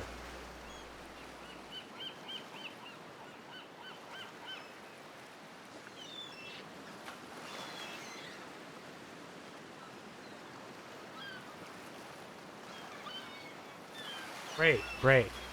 Everybody's out getting water. Alright. When you arrive at the beach, you realize you were set up. Despite promising an announcement, Dwight and Claudette simply stand quietly. This isn't at all what was promised. Wait a minute. There's no announcement here. But there is. Me. Got mud in your ears, friend? I told you to get lost. Don't you see? Lost is what I am, and so are you. But I know the way out. I've got a map back in my secret lair. Literally and figuratively. Yeah, I know the difference. That's why you should ditch Spirit and come spend the rest of the night with me instead. No. You've got a secret lair? Damn it. Said anything about a secret lair? I've got a sap in my secret hair. There's a flap on my secret chair. Don't change the subject. Don't ask me what he's talking about. Trying to make a mess of the first nice day I've had in I don't know how long, because it's not even clear what year it is, but in a while. Not about to be ditched for the likes of you. It's not me messing things up. Like I keep trying to tell you, it's a staying island. I've come to accept a difficult truth. What's happening here, well, I'm convinced that it's our fate. It's not anyone's decision. It's simply the way it will be. There's no use fighting it. What do you even know about fighting? All you know is hiding in your spooky little secret hair and crying like a baby while ringing your little bell. Don't tell me what I can and can't fight back against. I was born a fighter. A dragon lives inside me. I can't not fight. Even when all I might want to do is hide. Don't you see this giant hat? It's a metaphor. I do have a fate. My fate is to win every fight that comes my way. Got it? Folks. Oh, you hide. I've seen you hide. You do your little phase walking routine. What do you call that? It's basically cloaking. We all know that cloaking is a type of hiding. Folks. You cloak. I don't cloak. I'm not a cloaker. My phase walk out in the open. You just can't see me. You have no idea what they're talking about. This sure sounds like some video game community forum thread minutia, if there ever was such a thing. Not that you know about that either. Sure doesn't seem like Dwight and Claudette are going to stop this, so it's on you. Ahem. I think I was brought here to make this choice, so I'm going to do that now. And I choose... When it comes down to it, neither of these two seem easy to love. I mean, damn. Spirit literally has broken glass shards sticking out of her, but she has a certain charm to her gloom. Spirit and I were actually having a nice time. Besides, if it's my fate to end up on this island, well, to hell with fate, really. I don't like the... and don't take this the wrong way, Wraith, but the amount of awkwardness you pack into a single day, no wonder you're so skinny. All that second-guessing yourself must burn a lot of calories. No offense taken. It's... yeah, okay, it's true. Can be a little awkward, I guess. Sometimes. Right. So I'm going to stick with Spirit. Spirit breathes a sigh of relief. I've got enough revenging to do without having to kill you and Wraith too. What if I'm her father? And this is really awkward.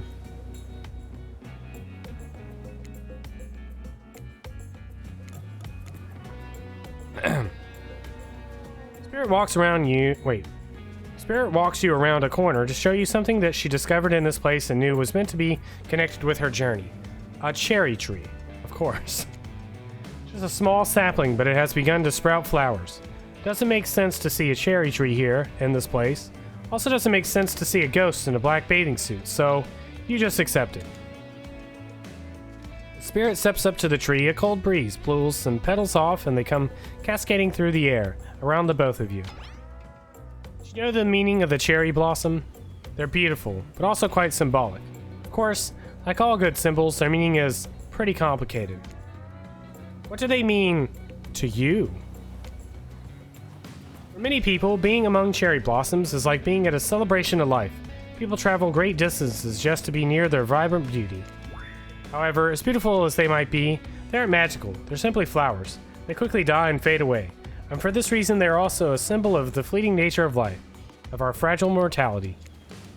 In a way, it's the specter of looming death that calls attention to the special moment to see and appreciate life.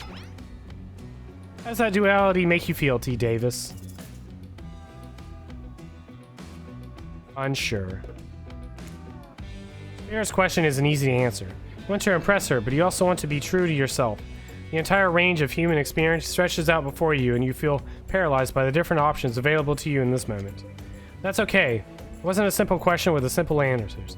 Who knows if Spirit herself even has an answer in mind. However, it occurs to you like the fallen blossoms wilting at your feet, this chance of connecting with the beautiful person in front of you might be fleeting.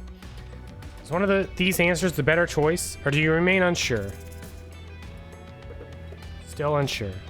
The cherry blossoms floating down between you and Spirit, you look at her and... gulp. Desperate to be closer to you, grasp for the right words.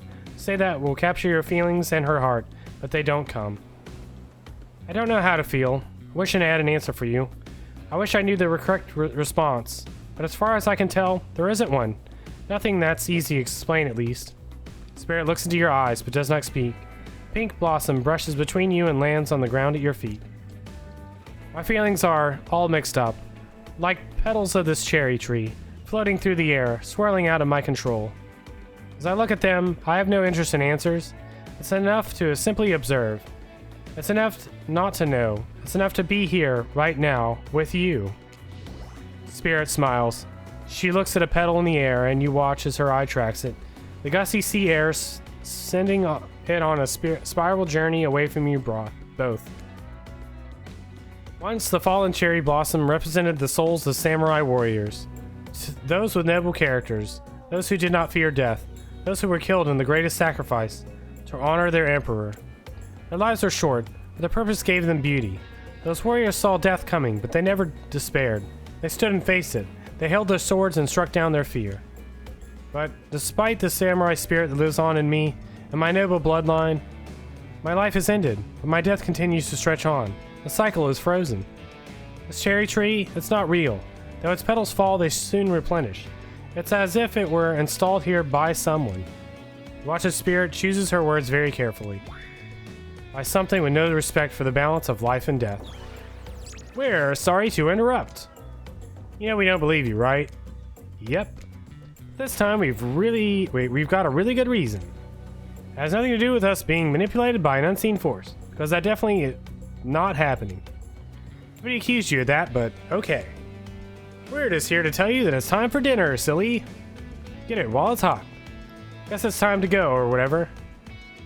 Thanks for spending some time with me today. I enjoyed it. Me too. What a fun day you've been having.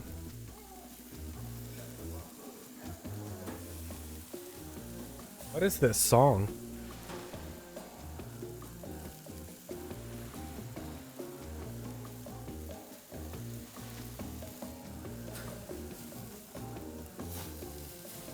Anyways, what a fun day you've been having. I can see it written all over your face. You're shining. And that's not just from the remaining ancient sweat from spending an afternoon courting a psycho killer. No. You're really feeling this whole romantic experience. Don't worry. I'll keep your dirty little secrets. But enough gentle ribbing. It's time to get back to business. All the appetizing singles have arrived for dinner, including Trickster. Wraith is here too. I'm not going to do the gag where we cram them all on screen at the same time again. So just believe me, they're all here, and they're just as sexy and demented as you remember them. With their love on the line, everyone is being careful not to offend you by saying the wrong thing. Congrats, by the way, on getting this far. I'm surprised as you are that these four are falling for you. No, not because of your personality, but because you just met them yesterday. However, since Trapper seems like the biggest long shot to end up holding onto your heart, he throws caution to the wind and speaks up. It's a pretty small consolation prize for being the least loved killer on Murder's Island. But hey, letting them have this one moment in the spotlight is the least we can do. And heaven knows they won't do any better than that. I'm dining solo, I'm eating what I want, and you're all eating it too. Lamb shank, rare, salt, pepper, no sauces allowed, and serve it with one single piece of broccoli so Wraith won't complain. I I like broccoli. Gives me horrible gas. Oh, I don't like that. Buddy, wait till you smell what rare lamb does to my bowels. It's awesome. Dinner will be served shortly, but certain power brokers would like to know about your day. Like to share your day with the rest of the group? Had an interesting day, that's for sure. How do you describe it to the others? Say too much or too little, and it could affect your standing with the group. Yeah, but don't just sit there saying nothing. Nothing is not an option. E.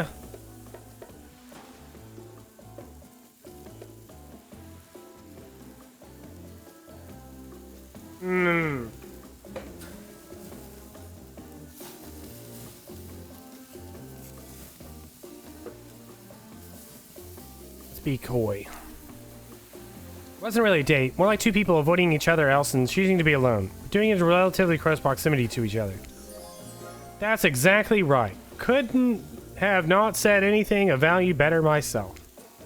Spirit is clearly happy with the way you portrayed your date. No surprise. She doesn't like people getting into her business. I knew it. It's like she's gonna hate me if I smother her with love. Clyde and Claudette bring out dinner. Everyone eats in silence. No one trusts anyone now, and they are all very tired. Oh wait, no, sorry. There's a dreary supernatural horror thriller set in Antarctica. Not a charming parody dating sim set in an undisclosed tropical paradise. Bone apple tea. Don't you mean Bond? No. Almost everything we serve has a lot of bones in it, even the vegetables. Impossible to avoid on this island. Everyone eats without speaking. Tensions are rising, both of the sexual and deadly variety. Everyone finishes. Dwight and Claudette come back to clean up the table. They linger around you as they pick up your plate, take your napkin, and dust crumbs off the table. What would you like to say to the servants? Ignore them. Is there anything else we can do for you? Anything at all? Anything? A manners book, perhaps? It's fine. We're used to this kind of shabby treatment here on Jerk Island. Everyone, if you would please be so kind as to follow us to the fire pit, we'd greatly appreciate it. We've been told something big is going to happen. Something that will change everything. You can go willingly, or you can go unwillingly. You have no choice. Tough cookies. Did you have a choice on how you said that, dweeb? Yes, and I immediately regret how I did. Good. Something needs to change around here. Fire is rebirth. Fire illuminates the soul. I hope the fire isn't too smoky. Smoke hurts my eyes. I have pretty sensitive eyes. I'm also horribly afraid of it. The fire, I mean, not my eyes. Because of childhood trauma involving fire. Finally, everyone starts moving toward the fire pit, only to get away from Race complaining. I like to lay in the fire. It's nice and warm.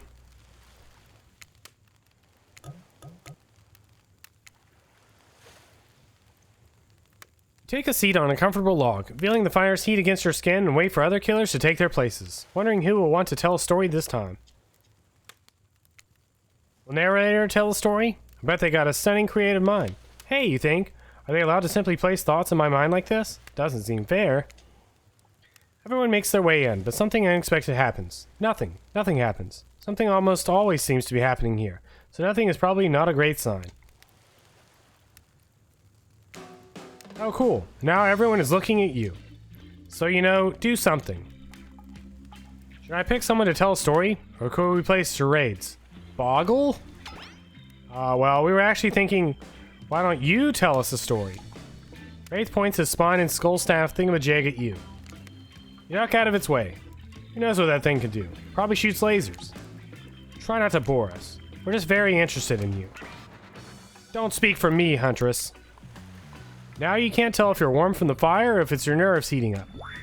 I know that the fire is right here, and maybe if we stop talking about it all the time, we can start to pretend it's not here and doesn't, you know, threaten to burn us all alive.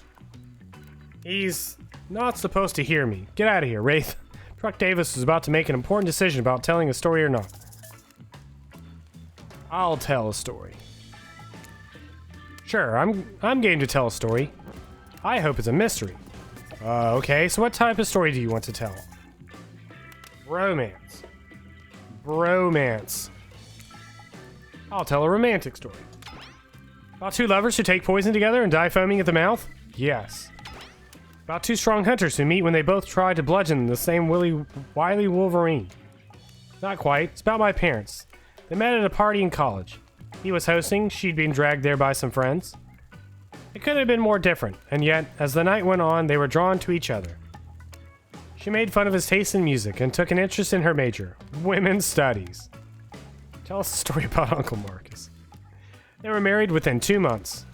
It's soon to know if you can trust someone, don't you think? It's so sweet.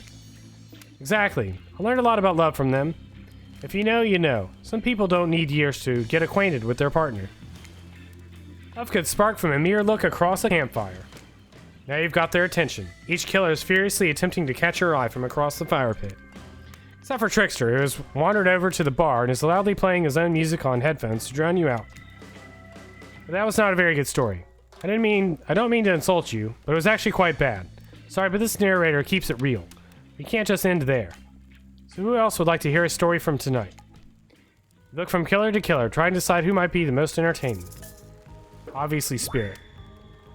I suppose I could tell a story. I don't really want to, but anything I say is sure to be better than whatever you get out of anyone else in this group.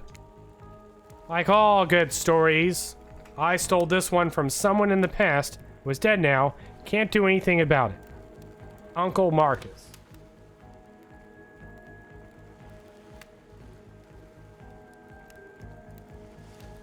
Alright.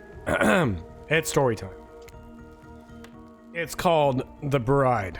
Or technically, I suppose, The Fiancé. One winter, a young couple decided that the next spring they would be married.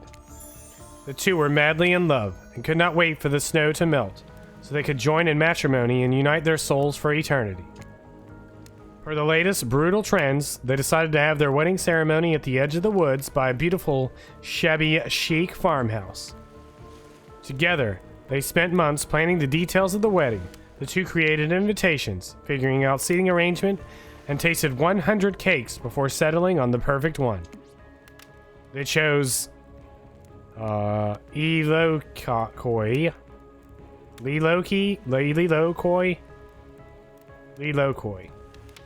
By the way, so fancy.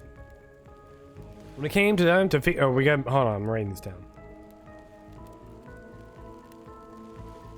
That'd be important. When it came time to figure out decorations, however, the bride, I guess, since she wasn't actually married yet, wanted to take the lead and set the style. After all, her boyfriend had been wearing cargo shorts and open-toed sandals for pretty much their entire relationship, so he's definitely not to be trusted. Passion fruit, I see. Having decided on such a lovely natural setting for the ceremony, the fiancée decided that she would create unique floral arrangements from the local wildflowers that surrounded the farmhouse. As soon as the sun rose on the first day of spring, she set off into the woods. Each day she spent hours mapping out where the best blooms could be found, and prepared to pick them herself the morning of the wedding, so that they'd be at the height of their freshness and beauty. Enamored with the incredible variety of flowers in the woods she surveyed, the bride, the fiancée, became obsessed with knowing just how many there were, so that she could choose the absolute best. When the fateful morning of her big day finally came, the fiancée told her husband-to-be that she had one final errand before the wedding. Excited for the ceremony to come, she dressed in her beautiful white gown and set off into the woods to gather flowers. Treading carefully, she followed her route, selecting only the best stems and collecting them in a basket. However, when she came upon a once familiar clearing, something was not as she suspected. Somehow, it was more beautiful now than it had ever been before, and just on the edge of her view was a new bush filled with blossoms so vibrant and colorful, she became dizzy just looking at them. The fiancée ignored her sudden spell and pressed ahead, scooping up flower after flower, and every time she did, she noticed just further ahead, and possibly, more beautiful blossoms. Carried by the sweet fragrance of spring air, the bride, the fiancée, crept farther and farther into the woods until she turned a corner, stepped over a mossy fallen tree trunk, and realized she had been here before. But this wasn't the clearing she remembered, or at least, not how she remembered it. The flowers were suddenly overripe, decaying, falling from their stems and festering moldy piles on the floor. Where bees had been, now only flies buzzed. Where the scene of flowers had once intoxicated her, the odor of mildew now made her sick. She turned and looked back, but the path was dark. Into the shadowy glen she walked, and walked, and walked. That day, as guests gathered at the farmhouse, the fiancée was nowhere to be seen. Her friends, family, and love began to look for her, but to no avail. They searched the pasture, the tree line, and into the forest, but there were no beautiful wildflowers or young lovers to be seen. Just old dead trees, trampled vines, and moss-covered rocks. The fiancé stayed a fiancé for eternity, always wandering, looking for fresher blooms to clip, but never finding them. Distracted by never-ending search for perfection, unable to see that you are loved for who you are. Out there all alone. I thought it was beautiful and sad. Just like someone we know. That was story time. A lot of people like to take pot shots as sequels, but I think every good story deserves a follow-up. You think it's the end, the sequel is almost never as rewarding as the original. That's why I'm much more of a fan of the episodic style of storytelling. Knowing it's a series takes a lot of pressure off of any individual installment, builds a greater sense of community between audience and creator. Except in the case of that one game. Something song? The song? Song of Horror. Song of Horror was an episodic experience that got worse as it went on. Anyways, back to the game. Tell me, Truck Davis, if you could delete any sequel from existence, what would it be? Don't answer that. We don't actually care. Haha. We're just here to make sure that we seamlessly move on to the next segment of the evening. God forbid my small talk get in the way of a romantic twilight moment. Dwight, I'm gonna need you to shut your yap trap. You know that we need to get back to that thing we do whenever we're not on screen. Okay, you have fun tonight. And try not to wink wink, end up dead. Why do you just say the words wink wink out loud? What kind of double entendre are you getting at with the end up dead thing? Dwight is physically incapable of winking, not since the accident. And you do know that all of these people are despicable criminals with double-digit kill counts, right? Well, except for Spirit. She really doesn't belong here. She's strictly a victim, not a perpetrator. No wonder she's pissed. I hear somebody trash-talking Spirit. Deal me in. What do you say we take this talk to the hot tub so I can soak this bod while I roast that ghost with some killer hot takes? Please, enough talk of burns. Things that are lit are getting blazed. It's enough that these activities have to be set next to a literal fire. Must I be surrounded by figurative flames as well? What if we turned and ran as far away from this place as we could? Just you and me. Oh, those spindly legs? Probably tired before you got too far.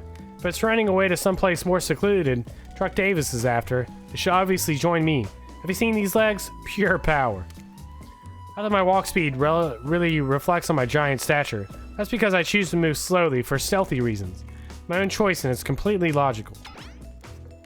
Why is everyone so obsessed with comparing themselves to each other and creating drama? I'm so over that. Don't you get it? Society wants to trick you into fighting with each other so that corporations can swoop in and sell you fake solutions to all your fabricated problems. True. I'll be sitting in the shade and drinking something logically sourced while thumbing through a public domain novella printed on recycled paper because I refuse to play their game anymore. Like she's actively trying to be as unappealing as possible. Does it really turn anyone else on or just me? Yes. Despite Trapper's insatiable appetite, seems his attention, along with the intention of everyone else's, is still on you for the moment. You could, I don't know, just pick one of us. Maybe we could all move along with our lives. Or, you know, some special projects we might have going. You heard him. Who will it be? Who we head off with for an evening activity? I'm just saying, you may not get a ton of chances to date around like this before your time on Murderer's Island comes to a close. I know, I'm not satisfied with that name either. With this streaming reality TV dating show boom happening, it's pretty much all that wasn't taken. Which killer will you pick? And yes, we're back to excluding tricksters because, well, ugh, that guy. I obviously pick Spirit. Spirit? Oh, you picked me! Yay! Yay! Sorry, that was rude of me. I despise phoniness. I should be honest with you. Make for interesting company, and I love the idea of winning over these other killers at all costs, even when I hate the game and the prize. But I had a long day. Floating, subverting expectations, grinding my teeth as I imagine sweet, sweet revenge. Takes a lot out of me. So don't stop bringing your A game, alright? Might seem like I hate everything, and getting to really know who I am is an impossible task, not worth trying, but too bad. You won't know unless you search deep inside yourself and bring everything you've got. Just say the exact right thing at the right time and melt my cold heart in an instant. I don't know the rules here. Oh wait, I don't know the rules here any better than you do. See you at the bar, I guess.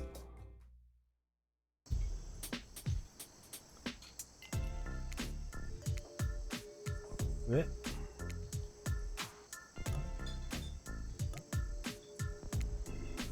Oh man, reading is hard.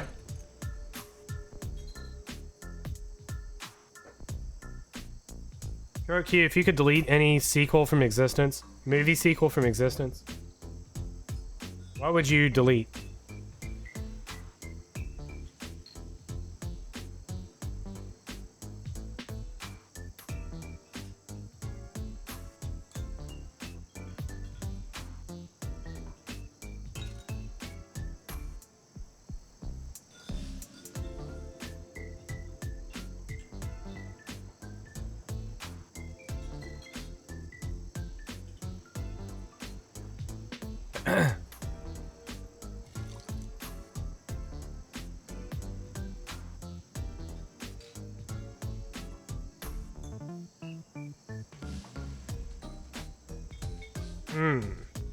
Matrix Revolutions. I'll pretend she didn't say that.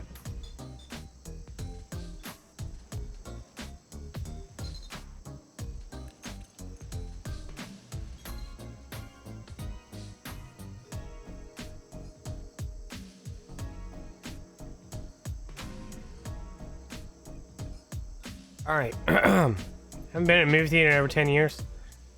I pick The Land Before Time 2.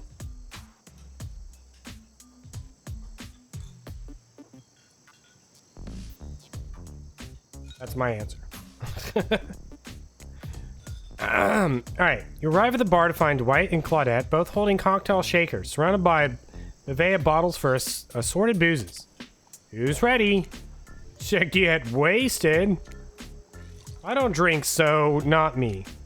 Really don't drink ever? Is that like because it would just fall out of a hole in your stomach thing, or? I don't drink alcohol because alcohol is poison to the body and the mind, and I don't need to act like a fool to have a good time thing. True. I also don't drink. Why did you choose a mixology lesson as your romantic nighttime activity? Everyone knows this kind of date is just an excuse to get loaded up on booze and make terrible decisions.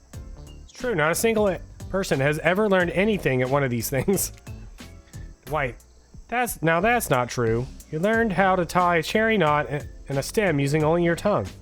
Whoa, whoa, whoa. Who ordered the soda with a splash of my private business? Because that's off menu. Well, I know what I'm drinking to forget tonight. Mixology is a real thing. Ooh, I picked Metal Gear Solid 2. Kurt Q. That's my answer. Mixology is a real thing, and it doesn't require alcohol to be interesting. I'll have you all know that I worked at a restaurant before I was violently executed. Wow, me too. By your father, on whom you will have your bloody vengeance. Right, right, well, so be it. How about you, Truck Davis? Do you drink? Stay sober. I've got the impression that tonight will be a night I want to remember perfectly, so I'm going to pass on the alcoholic drinks. Hear, hear. Alcohol is a false escape. Besides, it's not like sober people can't have fun. True. Super Smash Bros. Nice. Wait.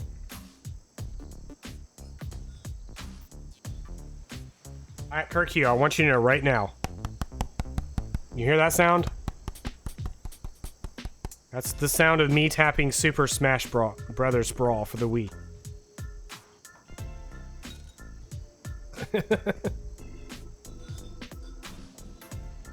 Anyways. You watch as Spirit picks up a plump cherry and roughly stabs a little plastic sword through it. Sound of me tripping over nothing.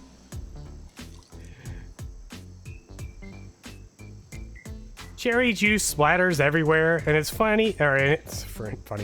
Cherry juice splatters everywhere, and its little fruity guts flop onto Spirit's lap. Oopsie! One of the upsides of wearing black, it hardly shows stains. No take backsies. So, lovebirds, what drink shall we make? Dark and stormy. How about a dark and stormy drink for my dark and stormy date? Oh, that one is cute. Please, allow us to demonstrate how a dark and stormy is made. Oh no, hold on. I saved earlier, right?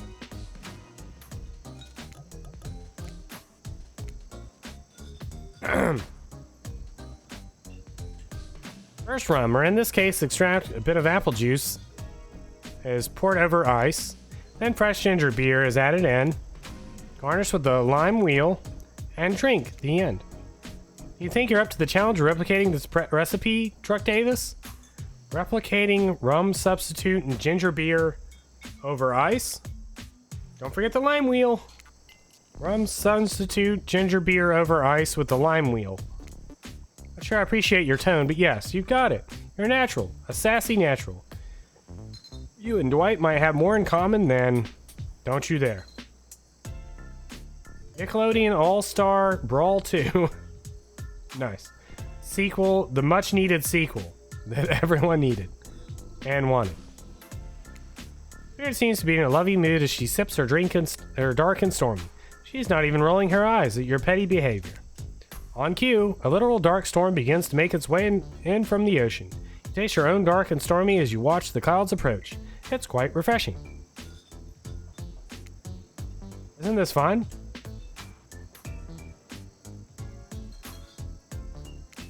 Honestly, it's the most drama-free fun I've had since I got here. Since you picked a simple yet delicious drink, we've got plenty of time left to relax. Want to make out a little? You breathe in a sip of your drink and immediately began coughing. Before you can get a yes out, lightning strikes a palm tree on the beach and immediately starts a fire. The activity ends abruptly as Claudette and Dwight usher the two of you away from the bar. Oh! Heckin' lightning. I was so close. So close. The gang's all together here on the volleyball court. Seems like only yesterday you were sitting on the sidelines watching everyone get sweaty. That's because it was. Boy, feels like I've been here a lot longer than that, actually. It's so late that the sun is already beginning to rise. Better get this over with quickly so that you can get some beauty rest. I do not recommend the eternal damnation of perpetual narratordom. Good thing you've really used your time well since then. Really getting to know the gang, the brain, the mongrel, the basket case, the psychotic bunny girl. You know, the 4 types of people.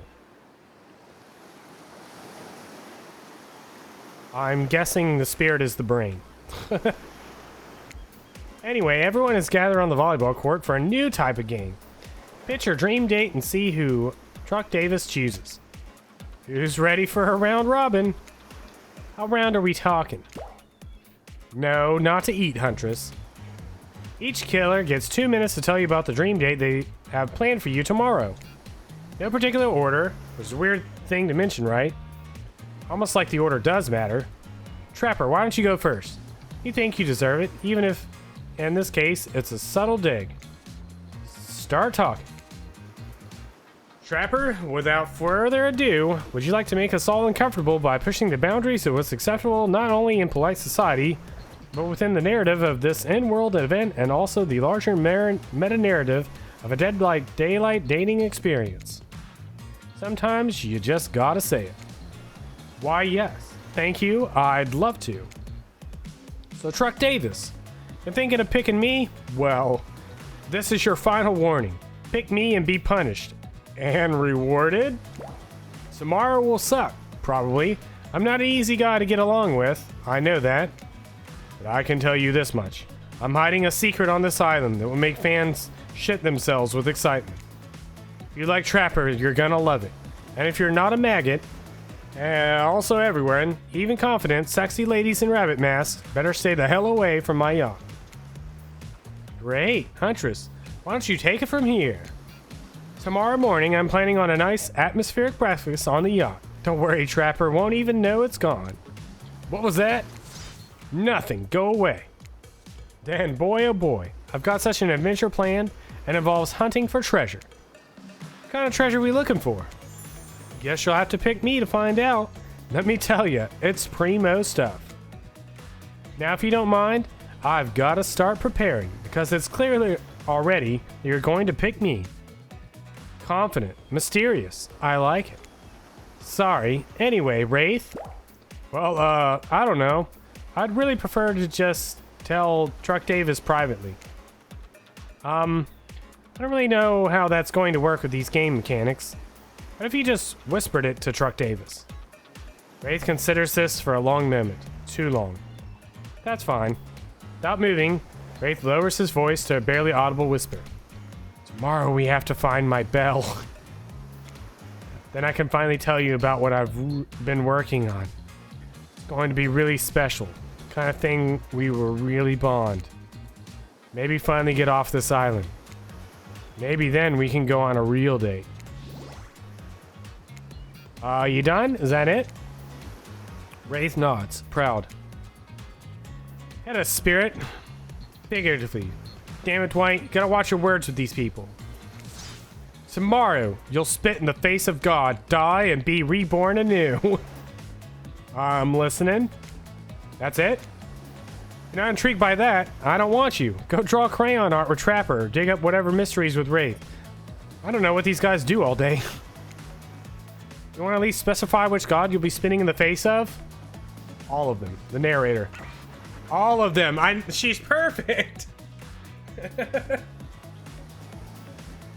I found my true love. Okay then, so hydrate tonight if you intend to hang out with Spirit. And time's up, everyone. Gosh, you'll need to dream about these options so you're ready to choose in the morning. Go dream about these swoon-worthy options so that you're ready to make choice come dawn. Have a swell night. Did you two forget to mention something? Haha, oh gosh, how could we forget? Before you run off to slumber peacefully, there's one more thing to do. No reality survival dating competition parody would be complete without singling out one of our contestants who is already teetering on the edge of psychological break and giving them a little push. Hold up. This has been a survival dating competition parody this entire time, and I'm just now finding out about it? Come on, the signs were there. You just didn't read them. Welcome to Murderer's Island. It's now time to eliminate one of the killers. Oh no. Oof. It's like a butchering, but it hurts even worse. Can't kill a killer, but can you break their heart? You dare even try? You mean... That's right. Tomorrow, one of these sexy slicers will not be eligible to take you on a date. Who's it gonna be? But why? Because it's dramatic. Because it's surprising. Because it's a classic reversal of fate. And it will hurt someone's feelings. Someone dangerous. What's it gonna be, champ? What's your thought process here? Trapper seems like he might throttle you in your sleep if you eliminate him. That being said, at least you see him coming. Spirit could be anywhere. She floats. And I hear she can disappear. Hard to track. Eek. If you get rid of Wraith, he might cry. Although I totally support normalizing men crying and being vulnerable, it seems like he might be an ugly crier. Huntress? She might pretend to be okay with it, but then you'll start seeing her behind every tree. I'm trying to say is, I don't envy you, boss. So which sociopath are you eliminating? Obviously, this guy. He seems the least relevant to anything. Look, I'm here and I'm horny. I'm not really getting positive reinforcement from you, Wraithy Poo. Please don't take this personally. Just my opinion of you and who you are and what you're about deep down as a person and how I don't like it. Like, give me something, you know? A kiss, a wink, hold my hand. Finish telling me about all this mysterious stuff you're obsessed with. Better yet, don't. Wraith rises, taller than you've ever seen him, and calmly walks to the exit. Before he leaves, he turns to you. When you came here, I thought perhaps you would be different. I don't know how my last bit of hope in humanity hadn't been snuffed out, but it wasn't. It is now. You're just like the rest of them. There's no hope of goodness here. The only thing I can do is try to escape. I burn everything and everyone to the ground. He leaves. Pretty badass exit. I was not expecting that. Now that you've broken the heart of someone heartless, you should go get some shut-eye. Don't worry too much about the broken heart you left behind. Because, of course, they'll be receiving a consolation prize. They might not get to go home with Truck Davis when this is all over, but they'll never sleep alone again. That's right. We're sending our eliminated player home with... Oh my god! Their own mostly new Trickster body pillow. The next best thing to the real Trickster. Might not hug you back, but it definitely won't try to stab you. And how do we know? Because I've tried it. That's right. It's Dwight tested. Claudette approved. Hope you sleep well tonight, Truck Davis. You're my hero for what you've accomplished. How can you sleep tonight knowing what you've done? No, not because of the guilt. I mean knowing that there's a legit homicidal maniac who hates you so close by. How can you sleep tonight knowing what you'll do tomorrow? I don't know how you'll do it, but you better go before Dwight and Claudette come back and put you to sleep themselves. You know those two. Schedule, schedule, schedule. Nice. Wow, what a crazy way to end the day. An elimination? I didn't even know that was a... It was that kind of game. Sure was. I'm gonna go run to the restroom real quick before we do the intermission here. I'll be back. Just a minute.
Alright, welcome back, and everyone. It's time for the intermission.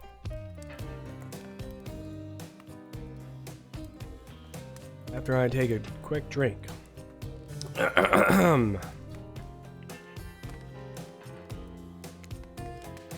Wow, what a crazy way to end the day. An elimination? I didn't even know that it was that kind of game. Let's check with it. Let's check in with everyone, especially with our loser. Everyone deserves a send-off. We'll see how things go tomorrow, I suppose. I'm not expecting anything. I tend to shut my mind off during hard times. No, I seem all excited and devil-may-care, but the truth is, I'm really a pessimist at heart. That tends to happen when your mother is skewered by an elk when you were young. Yeah, how'd you know? Wild guess. It's also the only thing you talk about. Yo, excuse me, I think I saw a raccoon over in that tree and I'm feeling peckish. I know I said some things when Truck Davis kicked me to the curb, and just want to say I'm embarrassed for how I acted. Know what I said though. Stand by it. Want everyone here to burn. How would I say things are going? It's a matter of perspective. Truck Davis' goal is to impress me. Things are going poorly. But if Truck Davis' goal is to get themselves killed, they're doing an amazing job. Yeah, I'm doing an amazing job. Of course Truck Davis is into me. Why wouldn't they be? I'm thoughtful, beautiful, surrounded by calming mist. I've also got great hair. And since I'm technically dead, I'm extremely low maintenance. Look, I don't like to throw the term anime waifu around too often, but... I'm closing this game out right now. Closing this game out, and I'm never speaking of it ever again. If the body pillow fits, snuggle it, you know what I mean? What? No, you're not a part of this. You don't get a confessional. It's cool, man. I'm not a part of anything, you feel me? I'm not a cog in anyone's machine. I'm my own machine. This whole thing is pretty cute, though. Charmingly low budget, old school marketing vibes. Not gonna lie, I kinda wish I wasn't so busy right now. I'd definitely be down with a reality show style dating competition with survival elements. But I got my new album, upcoming tour, finalizing the new sneaker line, producing a limited series on my life, starting a new social media NFT crypto app, and doing these private gigs over on IP Island, or IP Island. My dudes, you gotta come check it out. IP Island. It's dope. It's where the real killers are hanging out. Fully licensed, no legal drama, lawyers, take a hike. I'm gonna tell everyone that Trickster said that about them, don't worry. Talking to your favorite established characters from all over pop culture that can't be seen on this island. Hell, you probably can't even mention them. Like ghosts of the... Don't you say it, look, we get it. Very popular and in demand. We have a game to get back to, and I don't want to get sued. Ghostface. Come on! Whatever, I don't even care. I'm the Trickster. See you around, Trucks Davis. You too, narrator. I have a name, you know. You do? Yes? Seriously? They do not pay me enough to deal with you people. Is it my turn? What? No, it's not your turn.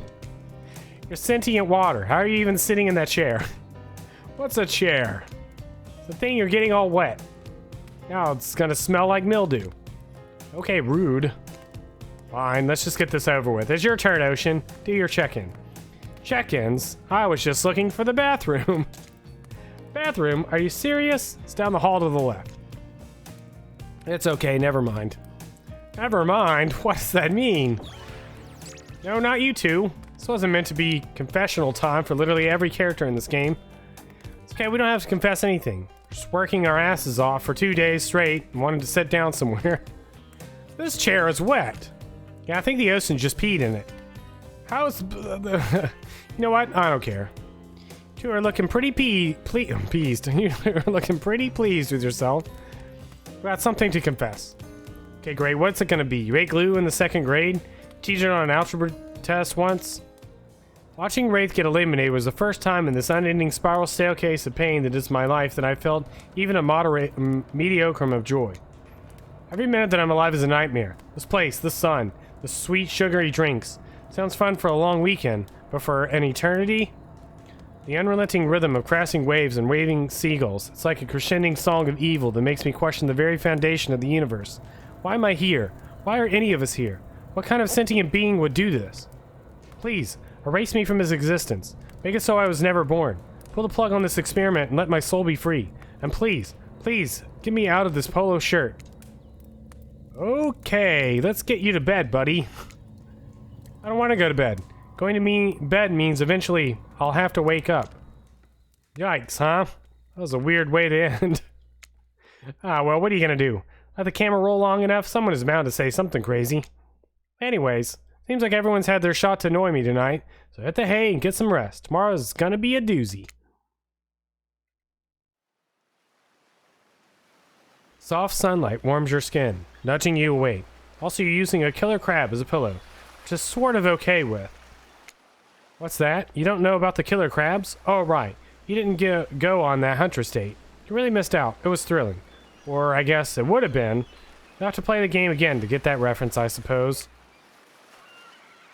You pull on your beach attire and splash water on your face. Dwight and Claudette approach. Is that look on their faces excitement? Terror? You notice your stomach flutters with butterflies. Someone's in love. Or you've been infected with zombie butterflies in your sleep. Has happened here before, but it's probably the love thing. It's time! Claudette gestures over to the beach where the killers all stand flanked by tiki torches. It's a scene very reminiscent of a TV show you used to hate watch with your ex.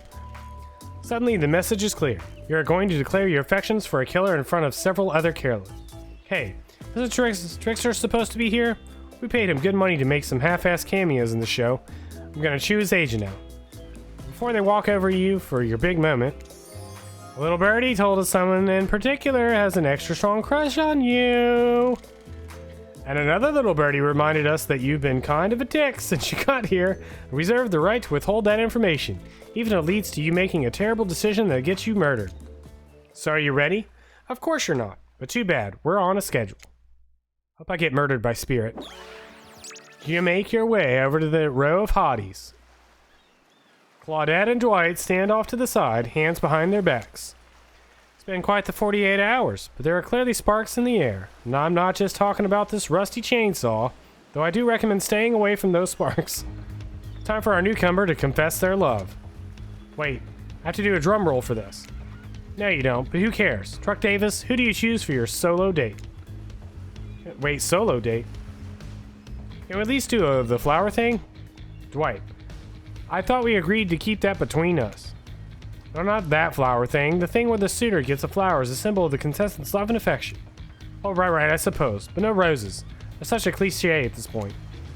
Well, that's good, because I tried to pick a rose, but I got an ouchie, so I settled for these. Ah, beautiful. You've done good, Dwight. This is a lovely bouquet. Oh, Dwight saved some of those flowers for Claudette. They're a thing, right? You're getting that vibe too. Just me? Sorry, you've got other things to think about right now. Truck Davis, who do you select to receive those flowers and spend the day with you today? Obviously Spirit. Why would I pick anyone else? You approach Spirit, peering below the brim of her impressively large hat and into her haunting eyes. Spirit, since I met you, I've been enchanted by your presence. You've challenged me to be a better person, resisted the urge to show me the sharp end of your katana. For that, I thank you. I'm ready to take our relationship to the next level. And we shall. Up to the eye of the dark storm that is our reality, to the lantern room of the Black Lighthouse. Time to see what you're made of, Truck Davis. Oh boy. Wait, what? Why are we at the yacht? I don't want to be here. Thought it might be nice to start the day out on Trapper's Yacht before we head up to the Black Lighthouse. Even if I kind of hate this basic tropical vacation stuff like yachts and snorkeling, whatever, it's good for you to see me in the sun a little bit at least. There's more to me than what you've already gotten to experience.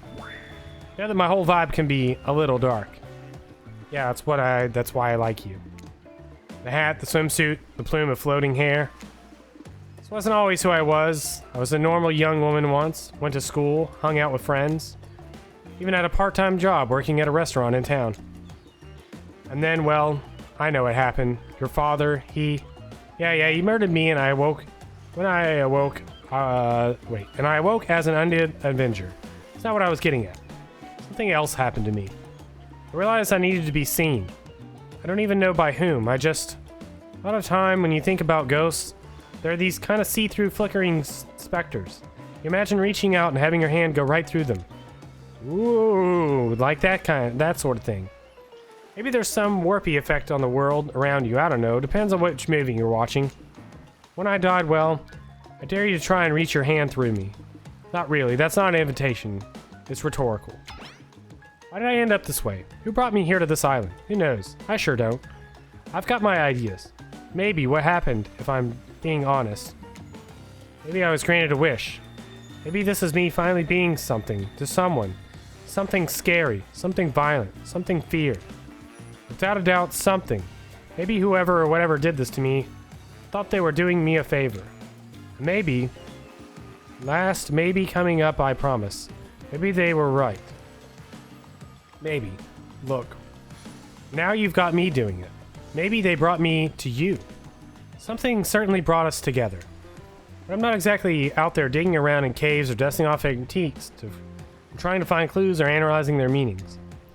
I do want to take this experience seriously, though. I want to give the process a chance.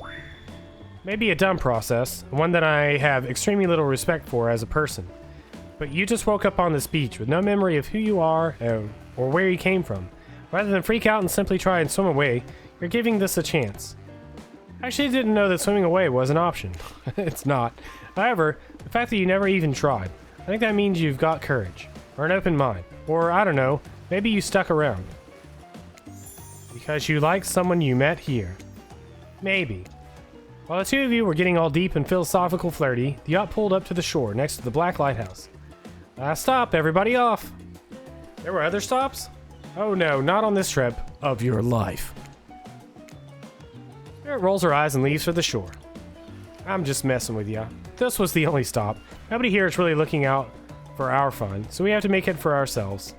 But no, there are no other stops. Seriously, go. Race you to the poop deck, Dwight.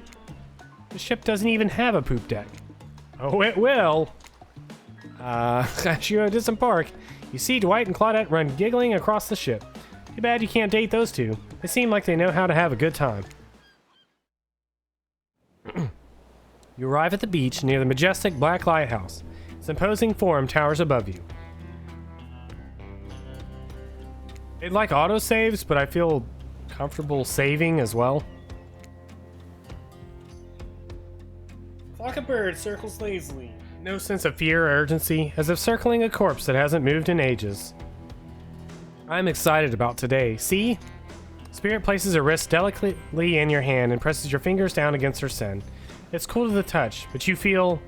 Is that the faintest of pulses? My blood is absolutely pumping. So what happens now?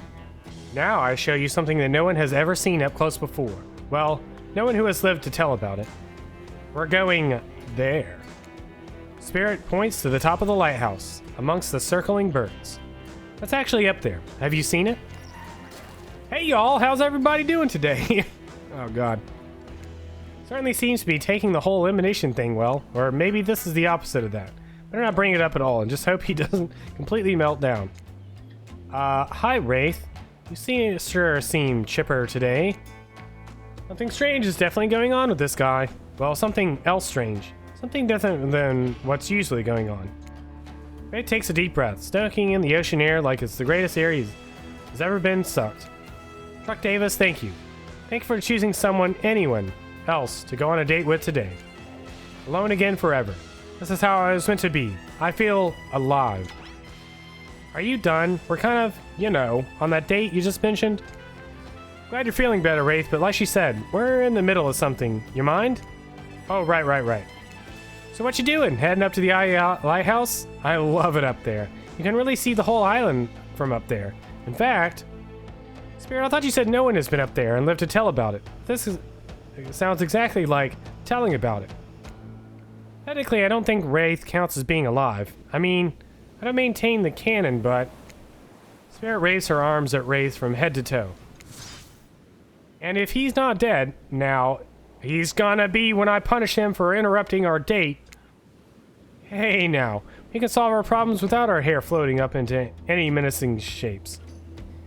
I'll just be over here, running away, enjoying the view. Oh. You know, I think Wraith was kidding about that whole being up there. Honestly, the view isn't even of the island. What you can see is mostly ocean, on account of it being, you know, a lighthouse. However, that does bring up an interesting point. Regarding your... how do I say it?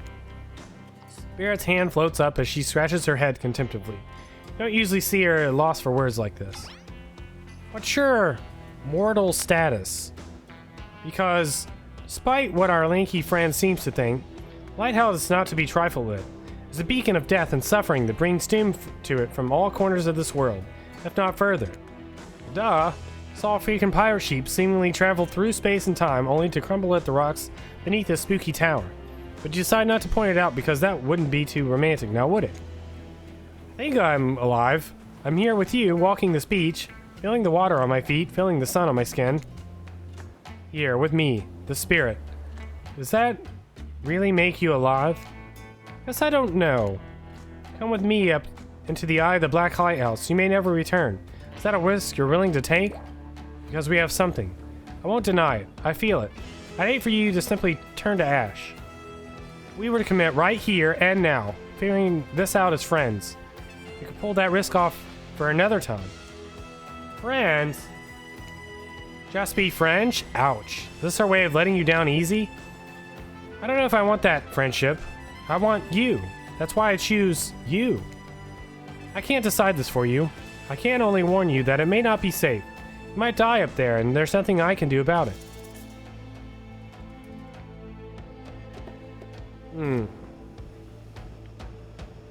If I die, does that mean I get to spend forever with you? You take a deep breath and think about every particle of sea air as it travels into your body and fills your lungs. Maybe the last time you have such a thought, but you feel strangely at peace with that information. I don't need another friend. I want something more. I'd risk my life for it. Spirit smiles a quirky, devilish smile. Right this way. Inside the lighthouse is almost pitch black. It was seemingly day when you stepped through the door, but inside this place is like a void. Last thing you see as the final rays of sun leave you is a horrible sight. Petrified body laying on the stairs, reaching not up but down, as if it had been crawling. Watch your step. Thing we do for love. It's like Fatal Frame 4. When you arrive in the lantern room at the top of the black lighthouse, you breathe a sigh of relief. The light is out, and seemingly defunct. Dust cakes the room, as though it hasn't been operated in a century. However, somehow, just morning a moment ago, but now it's night? What do you mean a moment ago? I've been standing here looking out over the ocean all day. I've really enjoyed the peaceful time together with you, taking in the view, standing in complete silence for hours. It was kind of my perfect date. Really? I don't remember that. Oh, don't say that out loud. I just called it the perfect date, and you can't be bothered to remember it? What kind of game are you playing? Yeah, why did you say that out loud? What the heck?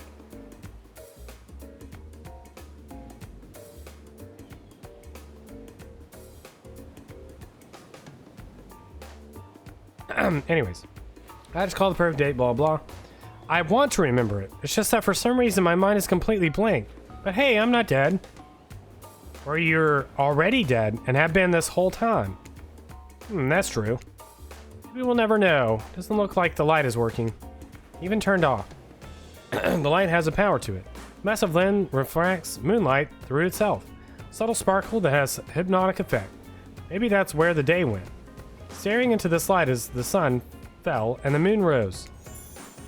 Thanks for spending the day with me. I really had a good time. That's it? Don't get me wrong, this is really cool and all. I guess I didn't know what I expected. I suppose if you thought you were walking into your death and nothing happened, it might feel a bit anticlimactic. Sorry. Anyhow, it's time to go. Here, let me just flip on the light for the staircase so it's easier to get down. Stairs look pretty dark. Maybe it... Spirit is interrupted by a strange hum. Then becomes frighteningly clear to you. That switch wasn't for the stairs. It was for the main lantern. Lantern is now beginning to power up. The faintest smell of burning begins to reach up your nose. Oopsie! Looks like maybe that switch wasn't for the stair lights at all.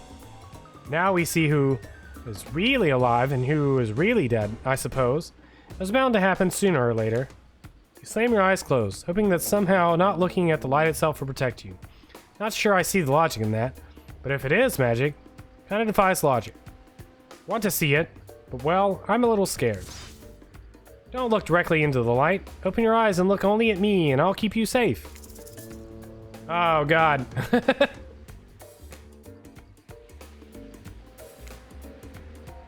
Perfect. Perfect. Perfect. Oh, jeez. Perfect. Not bad. Oh, God. Perfect. Are you okay? You seem okay. I hope I haven't ruined this by pushing you to do something you weren't meant to do. You're so brave. Maybe not so coordinated, but certainly brave. I'm so lucky you'd put yourself through this for me. It shows that you're real. Despite your attempt to resist it, the incredible force of energy from the Black Lighthouse's lantern refuses to subside. No, it can't be ignored. And it doesn't matter if you look directly at it or not. In the end, that was just a trivial game. This is real life, and real magic. You stare at it now, and its power penetrates your mind. Hey, been a while. How are things? They're going great. Doing good? Feeling more dead or more alive? Yeah, level that will do that to a person. Don't worry, it'll make sense soon. You wake to hear a spirit's muffled voice. You've got a terrible taste in your mouth, like burnt hair. The air feels damp and smells like ash. It takes time for the sound to clear up, but eventually Spirit's words start to make sense to you. However, it's clear she's talking to someone else, not you. You know, sometimes people say, it's not you, it's me. Well, this time, it's you, and it's also me. Can't believe I thought you would change for me. Can't believe I thought what you were doing was a sacrifice. You never gave anything up for me. Well, today I saw what love looks like. It looks a whole lot different than this. What? I don't think you're hearing me, which is weird because I'm practically shouting. Nobody breaks up with Trapper. Nobody. Yeah, fine. Nobody breaks up with Trapper. But I'm not doing that. I'm dumping... Don't you say it. I'm dumping Evan McMillan. There's nothing you or he can do about it. It's over between us, Evan. Ren, Trapper turns from Spirit and looks directly at you. You realize that you're laying on the ground of some weird tunnel. Your shouting woke up Truck Davis. By shouting, fake snore. Stay quiet. In an attempt to be as quiet as possible, you hold your breath and freeze in place. Sorry we woke you up, Truck Davis. After what happened, you'd probably be better off sleeping for a bit longer. Things just got out of hand.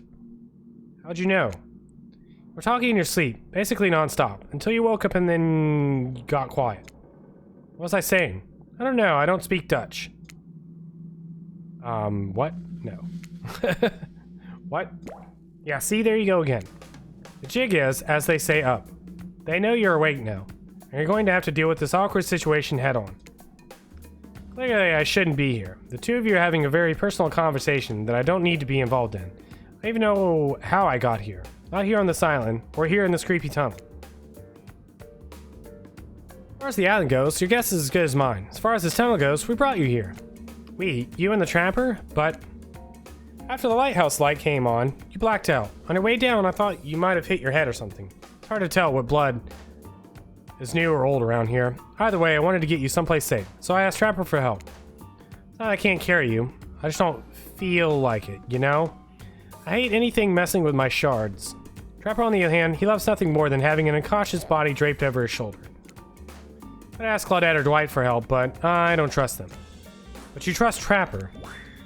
Like and trust are two different things. You might think Trapper can be a real jerk, and you'd be right, but you get what you see with him. Brought you down here because we're the only ones who know about this place. Find an old tunnel network that connects different places on the island. What's up, guys? Talking island mysteries, my favorite topic. I was just in the neighborhood, so I thought I'd pop in. Trapper, you say this place was private. Well, look at me. I didn't tell him about it. Half the appeal of this spot is getting away from people like him. Jeez, I can see when I'm not wanted. So you three thruple now, or... Because I gotta say, I really didn't think the whole Trapper Spirit thing, but hey, it's not my business. I don't stick my nose in it. We were not a thing. Nobody traps the Trapper. Not with traps or relationships. You do realize you're sticking your nose out... Our nose in our business now, right? Wow, so hostile. You don't want to talk about it, just say so. Anyhow, this tunnel has some very interesting features. You head about 50 meters down that way, you'll find... Get out. Wraith looks around, just to be doubly sure that Trapper is addressing him. I was just leaving. This island is a lonely place, which is great for me. I love to be alone. Trapper, on the other hand, he's quite needy. After a lot of pursuit, finally let him catch up to me. And it became, well, I don't want to call it a relationship because somebody really didn't want to have that talk. But we were more than friends. I dispute the events as told, for the record. I don't pursue, I stalk, and I lie in wait. Seeing eye to eye was not one of the things we were good at. So I hate to ask, but I did just look into a refrigerator-sized death lamp, so I guess I'm more of a glutton for punishment than I thought. What were you good at? Well, for starters, excuse me, I'll take that question, thank you very much. Anything about me by now is that I'm on a quest. For revenge. Exactly. What you might not know, Trapper is like great classical maestro of revenge. Trapper blushes behind the mask. That's one way to compliment a killer. Revenge against friends who had turned their back and betrayed him. Revenge against his father for making him into a monster. Revenge against the barista who wrote Edwin on his cappuccino, knowing his name was actually Evan. Someone who thinks about revenge as much as I do, Trapper is an inspiration. They say never to date your heroes. Good advice, but I don't think that's the same. Then you came along, Truck Davis. You showed me that it's okay to be lost, to feel pathetic, to push on when you have nothing real to offer anyone. Not sure where you got all that from, but okay. You held a mirror up to my own doubts and fears and showed me that they aren't everything about me, that I can embrace those things but not be defined by them. You showed me that life after death can be more than just an obsession with revenge and mind-blowing sex on the ground in a dark cave or a dusty tunnel. Trapper nudges you in the ribs with his elbow. Gross. Clearly appealing to Trapper's better features has been a winning strategy for dumping his ass, because he seems to be taking it quite well. This whole half-ass dating show parody thing, at first I obviously thought it was a lame idea. Kind of moron thought there was an audience for this. When we spent some time together, and I realized there's something actually real here. I don't want to give up on it. I don't want to give up on us. Listen, Truck Davis, while you were knocked unconscious by some minor head trauma like a total weakling, Spirit confided in me that she has real feelings for you. I took it extremely well, naturally, because I trust her and value her opinions. Doesn't mean I trust you. Want to get to her, you have to get through me first. By passing Trapper's Test. Welcome to Trapper's Test. Answer my questions correctly or die by my blade. Question 1. What is Spirit's real name? One given to her by Murder's father, but she only lets her real friends call her. Ren. Okay, you got that one. Don't celebrate yet. Question 2. What lives inside a spirit? A dragon. Sure, everybody knows that. They won't all be this easy. Question 3. Where did Spirit work back when she was a normal college girl before she was hell-bent on revenge? A restaurant.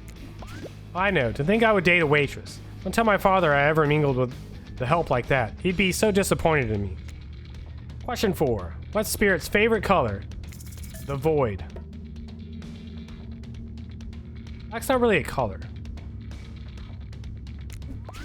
Are these questions these superficial? Sure. Maybe I didn't get to know Spirit that well. Maybe that's why maybe that's why it didn't work out for us. Who knows? Question 5, the final question. You got this, Truck Davis? According to Spirit, what's worse than being dead? Not being seen for who you are.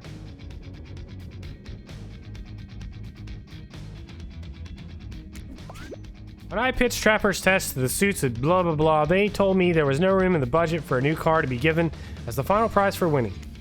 So I killed them all, right there on the spot. While killing them didn't solve any of the budget problems, sure did feel good. I'm telling you this, A, to brag, and B, to explain why the only thing you're going to win is me saying congratulations for passing Trapper's Test. Not that it was some huge challenge. I mean, the woman obsessed with a giant light that shines in the dark has a chip on her shoulder about being seen. Go figure. You probably guessed.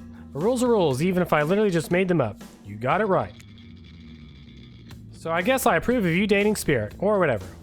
I never really cared in the first place. I was just hoping you'd slip up and give me a good excuse to wet my blade with your blood. Maybe I'll find a reason tomorrow. For now, you two have fun. Wink, wink, wink. Trapper out. I'm sorry you had to endure that. Wait, 5 measly questions? It was nothing. Not even that. As ridiculous and uneasy as it was, the whole thing, waking up in a random tunnel, overhearing our argument, the news that Trapper and I had something going on, and the stupid quiz, all of it. Especially the whole Trapper out catchphrase. Only because I actually like you. None of it would have happened if I didn't. And I like you too, Spirit. Please, call me Ren. Ren. I didn't really feel like our lighthouse experience was completed. There was something else I wanted to show you. I went up in the lantern room of the tower. Do you mind out of the gutter, Truck Davis? It's not that kind of game. What's that? Hold on a moment. Being told, no, wait. It is that kind of game. Disregard the guitar comment. Come back up there with me. There's no place I'd rather be. Decided to return to the lantern room of this lighthouse, despite all the drama and worry that was previously a part of this place for you. More importantly, you're excited to be there with Spirit, which makes it all the more crushing. When you're interrupted by the arrival of Claudette and Dwight. Claudette, Dwight, funny seeing you here. Wait, did I say funny? I meant tragic. Tragic? I don't think so. Could be tragic about a family reunion. What? Those are always joyous occasions in my experience. They explain what even that's supposed to mean. The lighthouse begins to howl a low, frightening sound. Then it begins to glow in a normal, now familiar way. You prepare to shield your eyes in case something bad happens to you again. Now isn't the time for reality show adjacent shenanigans. Dwight, Claudette, shield your eyes. You don't know what the lighthouse will. Now, please don't interrupt. I think after all this time, you'd know that we've got your best intentions in mind. Wait, what? No, of course I don't think that. Got wax in your ears, friends? I asked you not to interrupt. Too late. The black light flares. In the darkness you see something horrible and strange. In the place of Claudette and Dwight are two ghoulish silhouettes. Before you can focus on them, the light passes, and the two survivors are returned to their normal states. It's breezy up here. Should have packed a sweater. What in the hairy hell? Hey, watch the language. You shouldn't speak that way. Around your elders. Grandpa! My little Ren. You're such a woman now. They grow up so fast. What? Truck Davis. Meet Grandpa Kazan Yamaoka. Well, technically not just Grandpa. Technically he's my great-great-great-great-great-great-grandpa. That's a lot of greats to say in a row. I haven't seen my little Ren since I watched over her from the afterlife when she was just a little girl. And I expect you all to say the greats. It's a matter of honor and respect. Set Ren. She can do whatever she wants. My precious little angel. But you... Oni stares at you with his demonic red eyes. Pretty sure even the decorative third eye on his mask is looking at you. You mongrel. Must treat me with respect. Or so help me, I'll be cleaning bits of your head off my Kanabo. Kanabo is a metal-like baseball bat covered in spikes, FYI. That's not what he has in the thing. Oh, I guess it's across his back. Not sure what a peasant like you is doing so close to a descendant of the noble Yamaoka bloodline in the first place. Dirk. Claudine, explain what's going on to me. It's Dwight, sir, and Claudette, remember? Explained to you that you were going to come meet with your great-great-great-great-great-great-granddaughter suitor, and to give or withhold your approval. 5 greats. Great-great-great-great-great-grandfather, sir. Your honor, master, sir. Why, he's a samurai, not a judge. Grandpa. They must have summoned you here because they think you have great judgment, and because if they summoned my father, I would be too distracted by torturing him for all of eternity to continue with the rest of the...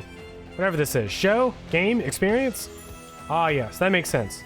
Only a man of my own power and magnitude can help. Self-important much? Nice to meet you, Kazan. All of my friends and family call me Kazan. Those who tremble in fear at my presence call me Oni. They're seeing a serious resemblance to Trapper, and not only the sheer size of the man that Oni is, but also his attitude. Apparently Spirit has a type. You sure you can, or want, to measure up to that?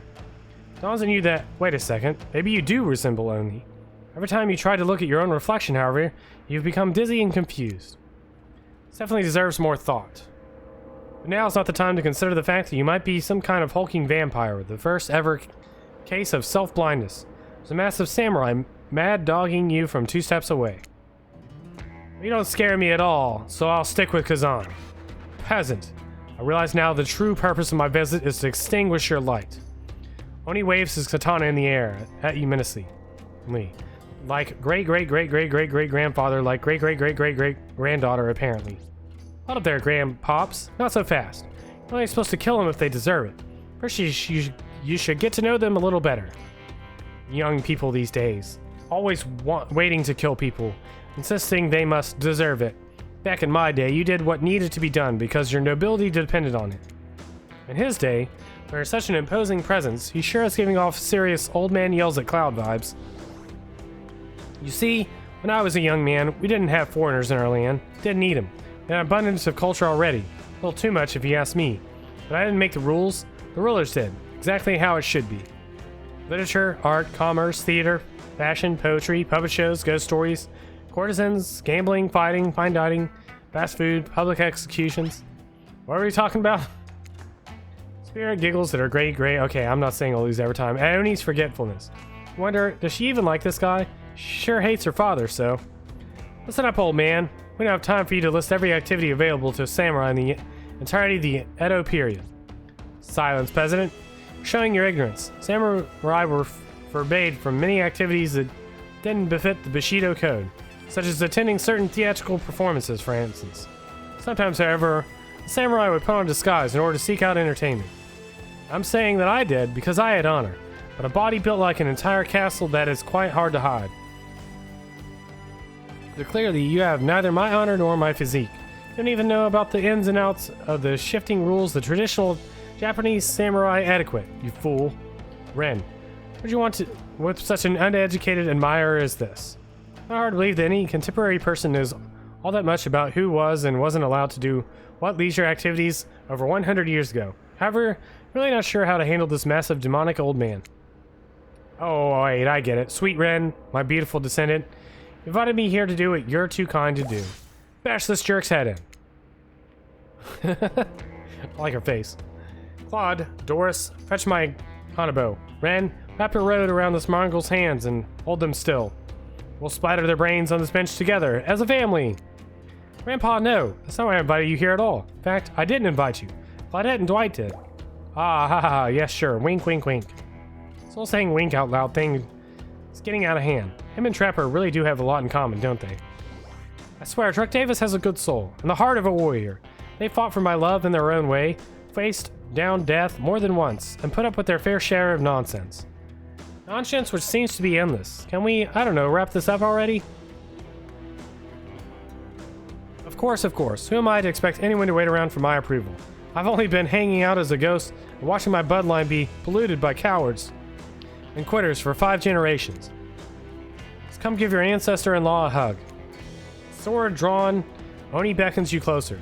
There's no way he has ever hugged anyone in his entire life. I think I'm good over here, actually. Ren, now. Push them my way and I'll split them in half. The sacrifice of this usurper to the Yamaoka bloodline will surely bring us back to life, set us back on the course of honor. You're so silly, Grandpa. We both know that only one sacrifice can get our family back on track. Revenge on my father, your great-great-great-great-grandson, traitor to the Yamaoka name. Thus for violence in your voice, it fills me with cheer. I'll never forget who I am. I suppose that this person you want to be with, to go on your journey of bloody revenge with, I should trust your judgment. The strength inside you blooms from the same cherry tree that was planted centuries ago by our shared ancestors. And if Truck Davis ever treats me poorly, you have my word. On our family's honor, I will wield my katana and gut them like a fish. A tear rolls down from behind Enomi's demon mask. Sure you want to marry into this? Yes. One last word of advice, my dear girl. Father stuff, don't forget it. But maybe stop focusing so specifically and obsessively on it. What he did, it was awful. But it was already done. Do something for yourself, now. Just my 2 cents. Be well, Ren. I will see you again soon. Now let's go, servants. Clint, Denise, return me to the stables. I assume my dragon has been fed and tended to? Yes, sure. I swear, this is still better than dealing with Trapper's dad. Sorry if I was disrespectful to your great-great-great-great-grandfather. He seemed like a very special man. I realized I would never measure up to someone like that. A warrior with a hell of a fashion sense. I mean that mask. Don't worry, I would never expect you to. Or want you to, really.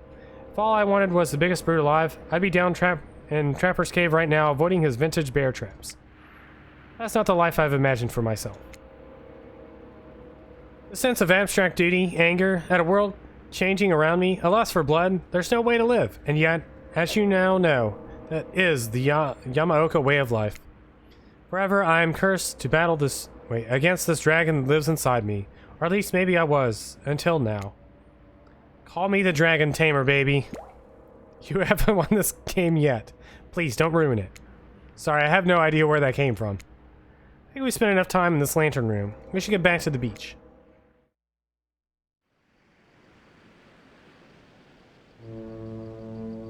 Moonlight sets a romantic mood as storm clouds roll in and surround the black lighthouse. You know, the sun might have set, but if we wait long enough, it will rise again. Oh my god! Spirit removes her slender... God. I can't read anything. I'm captivated. Spirit removes her sheer robe, showing you her strappy black bikini. Her pale skin glows under the light of the moon. Maybe you could help me get a head start on applying tomorrow's sunscreen. Again?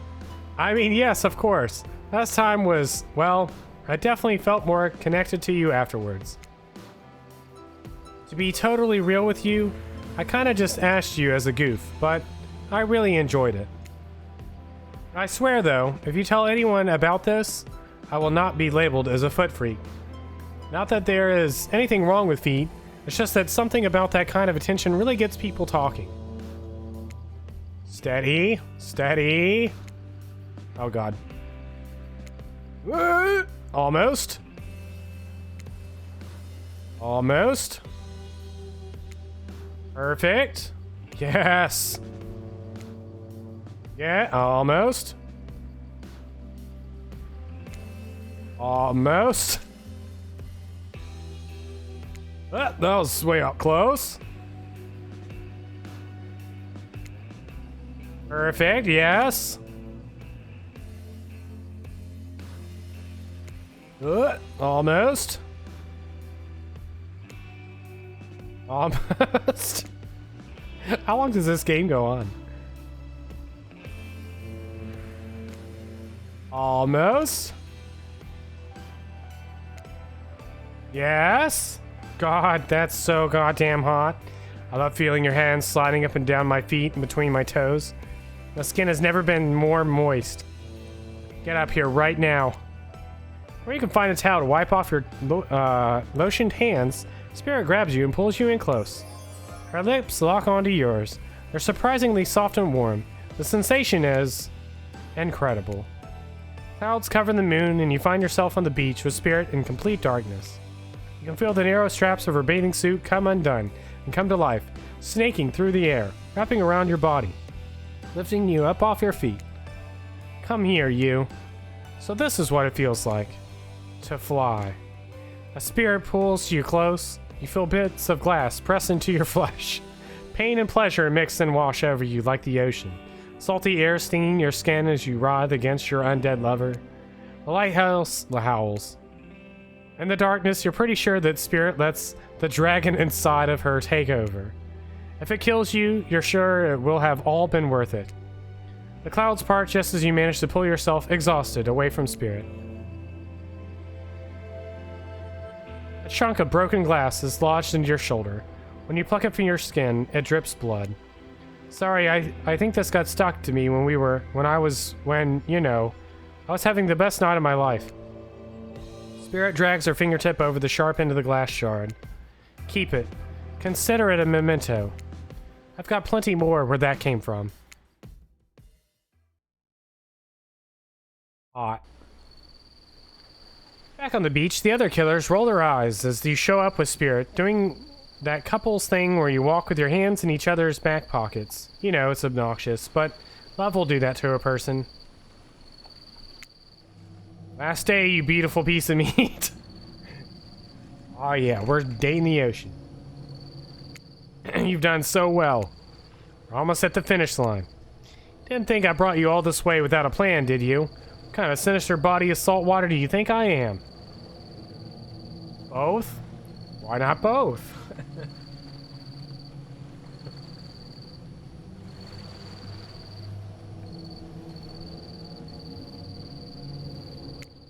Truck Davis, Spirit, welcome back. Since you're both still alive... Wait, her robe's gone. Is it always like that now? We can assume you had a good time. You point to the many open wounds on your body, complete with bits of sand and dirt stuck in them.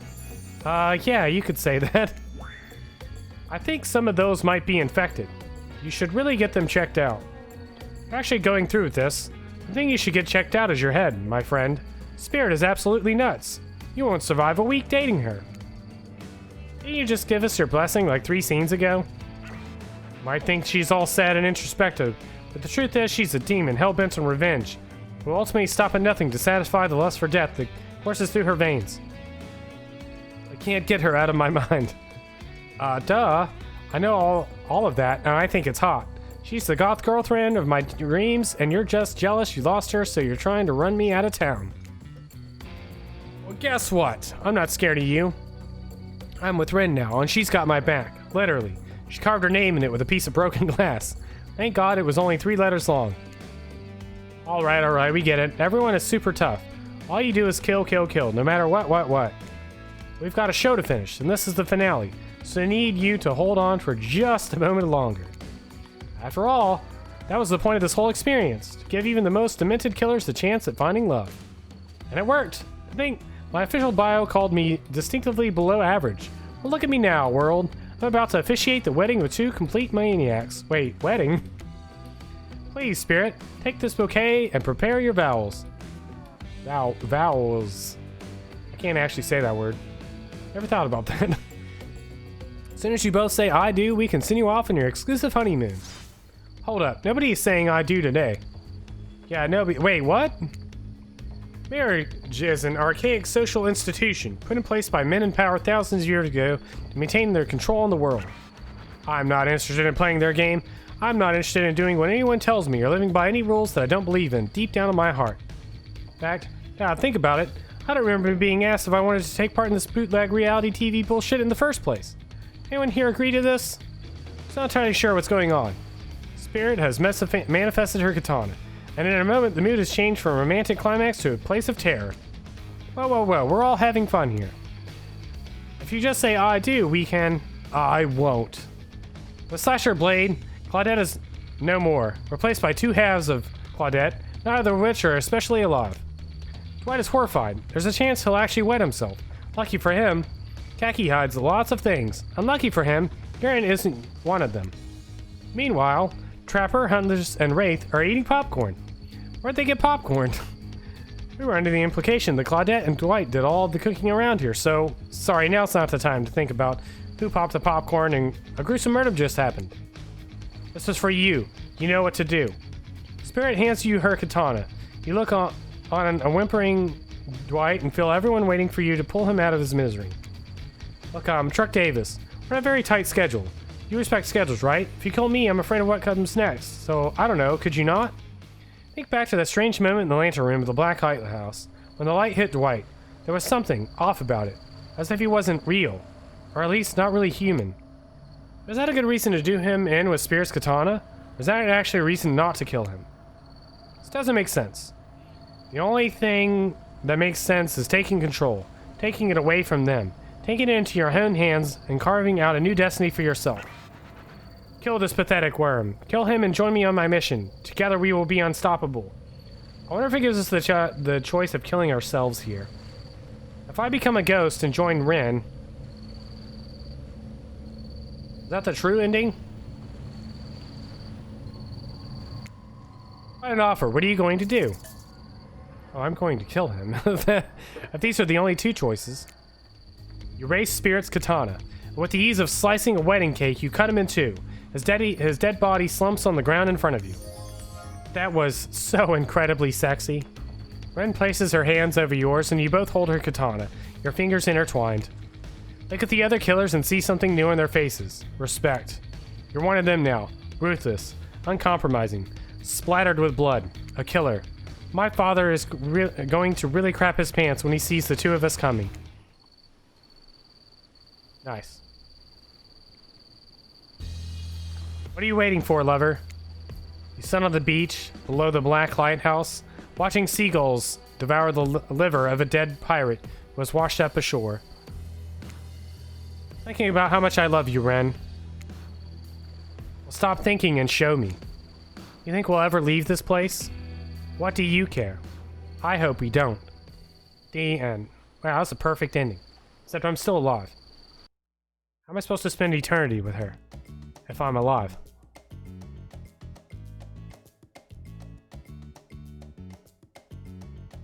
Perfect ending.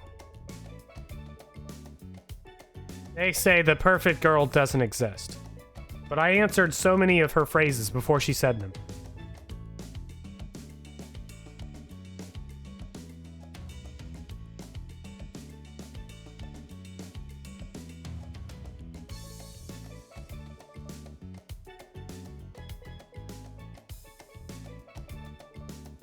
I'm scrolling through, I'm watching, well, I can't hear her, but I'm watching my good friend Belle play Dreadout.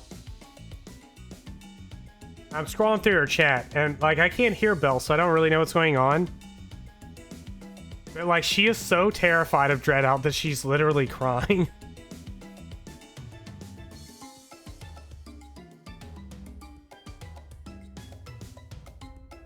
That's so wild. I gotta tell Mooglix. Where's Mooglix?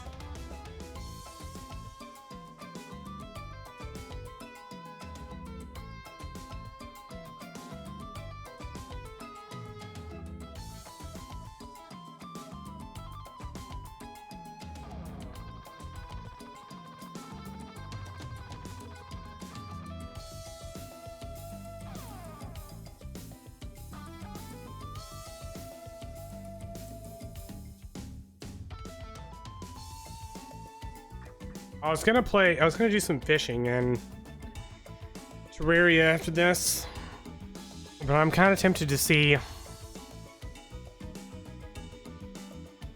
Belle play Dreadout. Like, this is insane. Like, the game's not that scary. But also, I have like 60 or 70 hours on that game.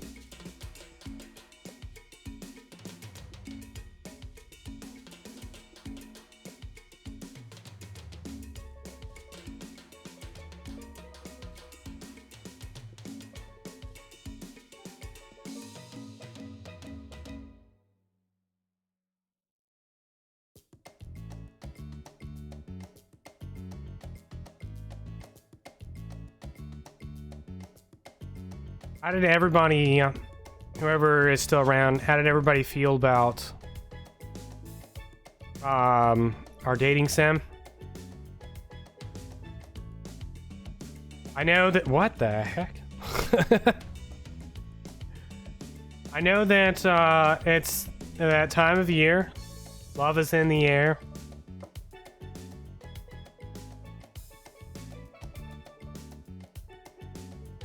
I'm not really good with holidays. I don't really celebrate them, but I figured, you know, the one about romance I should probably do.